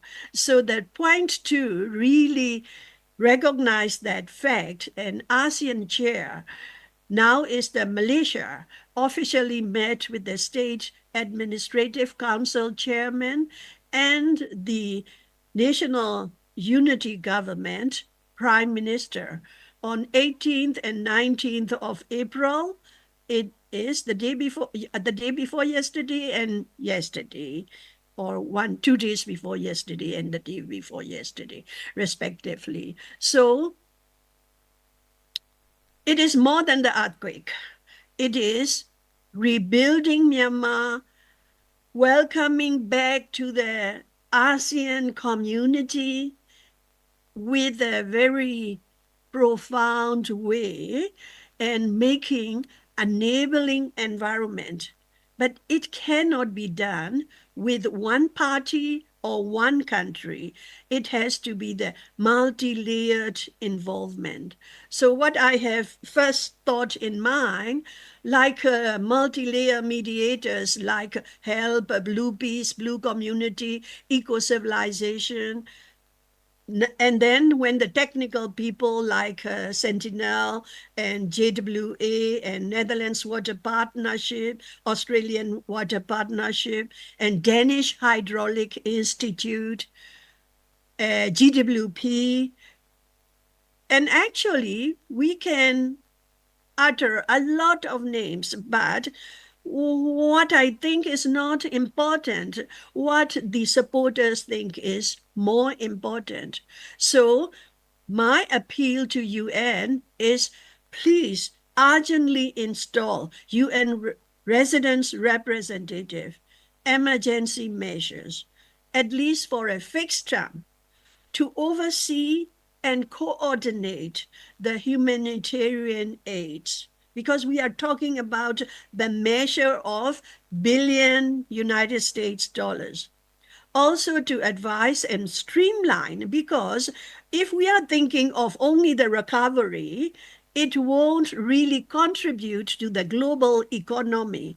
We want to be contributor, one of the contributor in the global village. So the role of NARBO. NARBO is very much in place in order to rehabilitate the rivers and lakes in Asia. So we have that International Lakes Day. UN already recognized it in 2024. Our Ayeyarwady has indicators that the water course may change. If it does, the liquidation follows. And if it going through underneath the populated city or towns, it is really unthinkable. Therefore, we need research, and NARBO can do the research. On the first day, Pimana Lower Sindhi Dam break. The reservoir dried out. Metila Lake, 2 days ago, the dike collapsed, and the dike is the road for the car to go to Mandalay. Inle Lake already dried out. Many houses and monastery collapsed, and biodiversity damage is very visible. Water dried out. These are the reference. So for the time's sake, actually, I can stop here. But if I may, I want to also advertise these short videos. I will not run them, but please take your time, and if you don't mind, please watch them. And this is Zagai Old Bridge video, and I will not run it, but this one. The ground it trembled, the ice turned gray, the palace wall crumbled away. Our hearts are heavy, tears fill the land, but together we rise hand in hand. The bells are silent, the towers have gone. Streets are shadows where we once walked on. Homes turned to rubble, dreams lost in the night. Yet here we gather, holding the light. Oh, Myanmar, hold on. Hold on. Yes, that's all we can do. Thank you very much for giving me time. And these are photo stories. So I ran through like this, 2 seconds per page. This is the left side photo is one of the research from foreign country. They want to start satellite research. They don't come in. They just do it via satellite. So I remember Sentinel at that time. People to people help. And this person with the green t-shirt, we try to give money to him and his own money as well. And he tried to help whatever he can. So my heartfelt thanks to all supporters from near and far. We are most grateful. Thank you.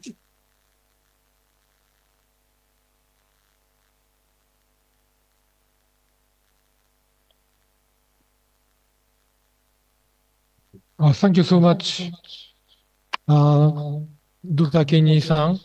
Yeah, I can understand the serious situation of Myanmar. Yeah, thank you so much. And so we would like to how we can support Myanmar to recover. How can we consider? Thank you. Thank you very much. Thank you so much. And I think the connection with Sri Lanka is recovered, I think. Nilantha Dhanapala-san, can you restart your presentation now? But we are running out of time, so I would like you to make a presentation about summary or what you want to explain. Can Dhanapala-san, can you hear me?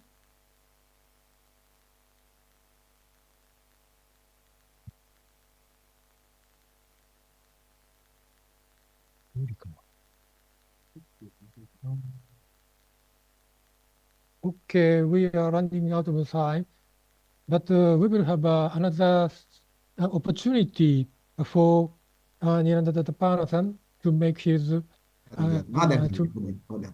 it okay? Oh, yeah.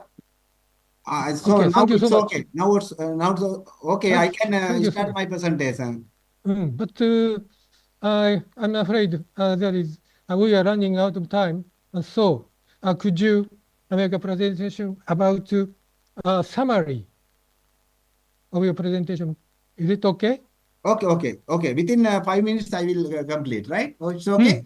Okay, thank you. Okay. Please. So this is very sorry for the power, the connections. So the earlier I told you for preparation of the seasonal operation plan, we should identify the rainfall pattern. For identify the rainfall pattern, we analyze the 30-year rainfall and the water balance in the resources.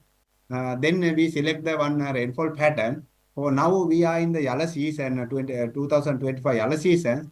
For yellow seasons, we identify the rainfall pattern in 2013. You can see the above one. This one, the the rainfall tolerance in 2013. Now the 2025. So you can see it is nearly the equally 2013 and 2025. So that's we decided when we are preparing the rainfall, the seasonal operation plan. So here you can see spilling at Minipe Aniket. This is the place of Minipe Aniket. Earlier I told you. After commissioning of Morakahakanda, the spilling of the Minipe has reduced to around 1,000. Before commissioning Morakahakanda, it was around 1,400. So this was the power flow at the Polgola. Here is the Polgola barrage. So you can see before commissioning Morakahakanda, we have diverted around 763 MCM per year. After commissioning Morakahakanda, it is around 1,000. So, but after commissioning the Morakahakanda, the actual water requirement is 770 MCM per year. So this is the spelling at the Polgola. You can see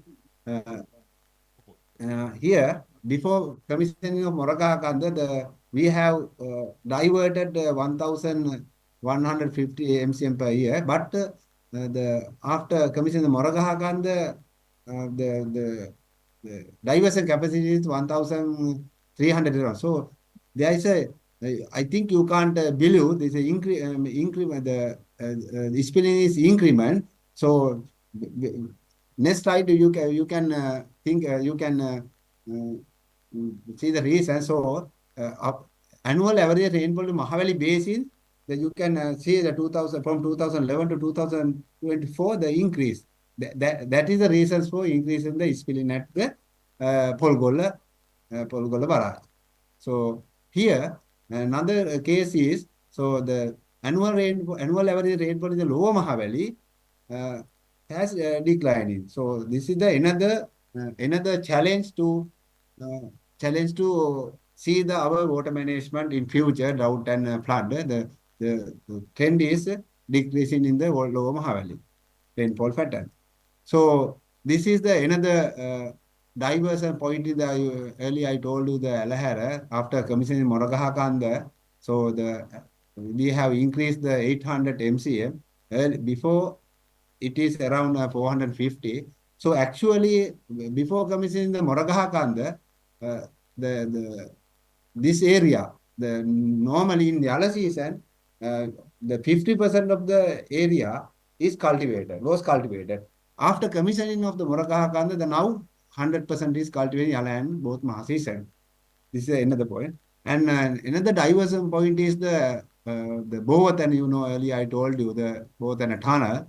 So before commissioning of Morakahakanda, the diversion is around 400. After commission of Morakahakanda, nearly 536 MCM per year. So here also, in Yala, especially in Yala season, we cultivated around 60 or 70 before commissioning of Morakahakanda. After commissioning, now we are cultivating 100% extent. So this is our achievement of the water management. The power flow of our reservoirs is increasing. The trend is increasing, and this is the spill of the hydropower reservoirs. So the spilling of the hydropower is reservoir. That is another we got the challenges. Now our Med department is providing the rainfall, the 10-day rainfall. Using those values, we are managing our water resources efficiently. So this is the output of the VISTA model. These are energy generations and diversions, and the water issues of the irrigation scanners, and the output map of this the reservoirs.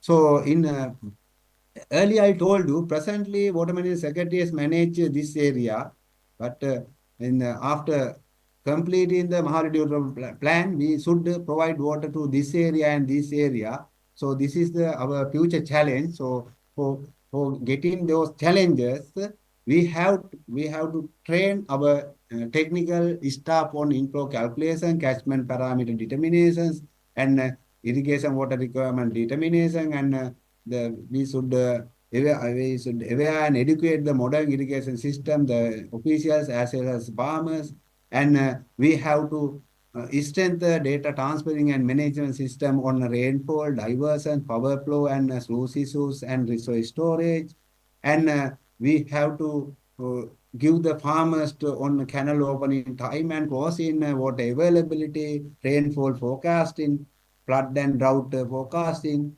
and we should have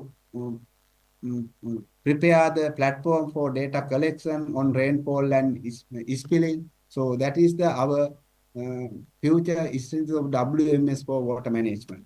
So thank you very much for giving the second chance for my presentation also. So thank you very much for giving this opportunity for presenting my presentation. Thank you very much.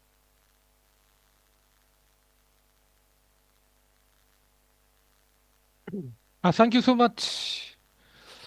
And I'm afraid we are running out of time, and so I'm afraid I would like to skip the Q&A session time. But however, email address is in the chat box, and if you have comment or questions, could you me by email? Could you send me by email? Okay. And so now it's I would like to give my proceedings of the web seminar to Master of Ceremony.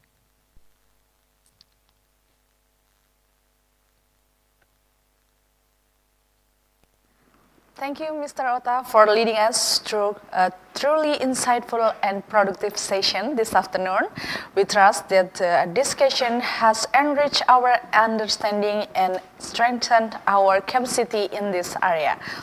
Ladies and gentlemen, on behalf of organizing committee, we would also like to express our deepest appreciation for your active participation and valuable engagement during today's webinar. We wish you a great day and look forward to seeing you again at our next NARBO webinar. I'm ST signing off. Wassalamualaikum warahmatullahi wabarakatuh. Tadi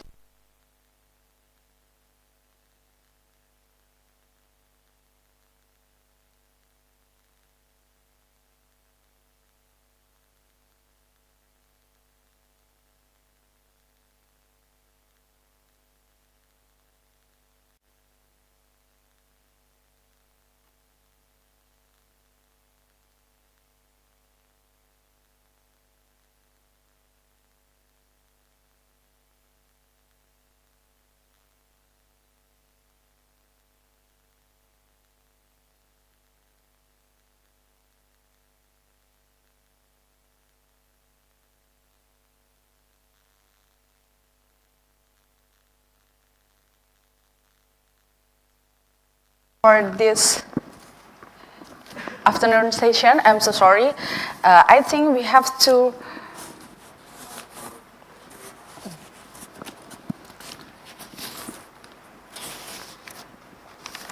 I'm so sorry before we end our session this afternoon. We want to hear the closing remark from Nobuyuki Ichihara. We are honored to hear closing remark from Mr. Nobuyuki Ichihara.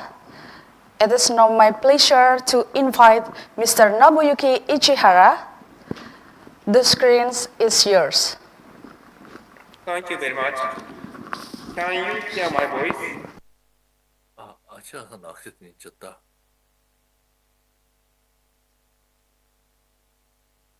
Sorry, Ichihara access by Mr. Ota's PC. So please change the account. Yes, right. Okay, thank you. Thank you very much for introduction. I'm sorry, my account gave Miss Yuki Tanaka-san because some of trouble occurred. So I'm Nobuyuki Ichihara, NARBO Secretary General and Director General of Japan Water Agency, the International Affairs from this month. We have successfully completed the 5th NARBO webinars. Thank you very much. The presentators who gave very meaningful and valuable presentation, Dr. Shahbaz-san, Ms. Yuki Tanaka-san, and Engineer Nilantha Dhanapala-san, and Dr. Imam Santoso-san, and Professor Dr. Thien-san, and Mr. Lance Gore-san. And all of you who joined the webinar online, I have here from JAXA NARBO Secretariat and monitors, and the number of viewers are nearly 300 people joined. I would like to express my sincere gratitude again for making the 5th NARBO webinar meaningful on this way. Thank you very much. This time we have set the following 2 themes. First one, exploring what the future NARBO activities should be. Second is promoting next IWRM using advanced information of new technology in river basin. More than 20 years have passed since NARBO was established in February 2004. During that time, many of member countries have developed socio-economy, but water security is becoming increasingly variable due to climate change. In theme first, Dr. Imam Santoso-san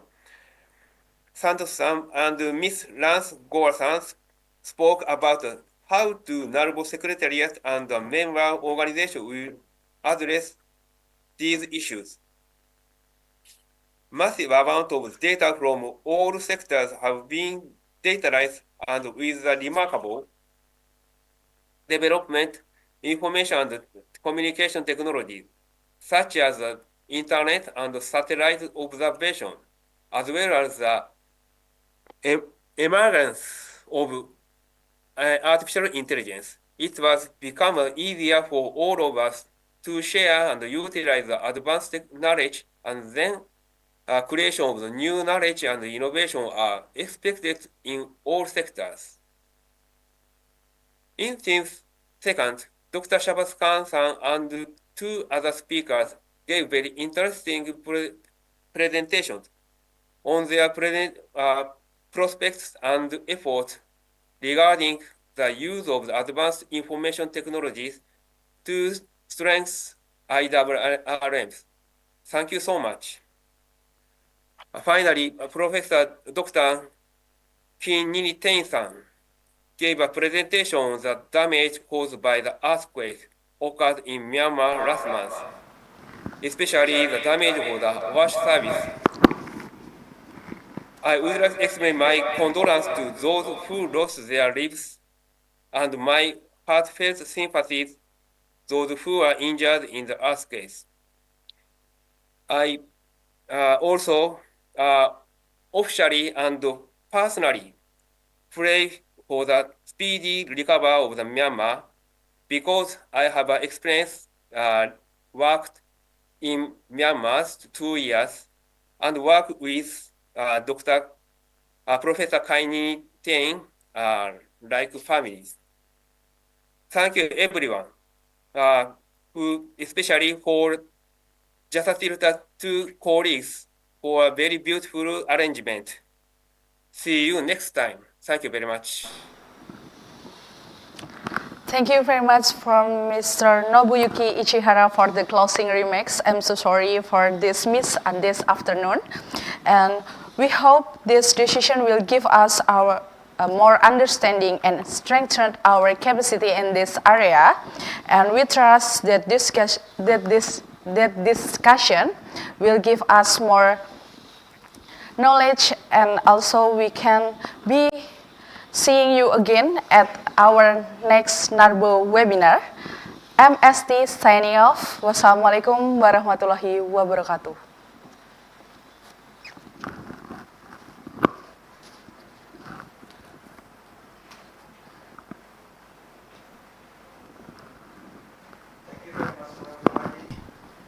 See you in the next, thank you very much for everybody. See you in the next webinar, and have a happy day.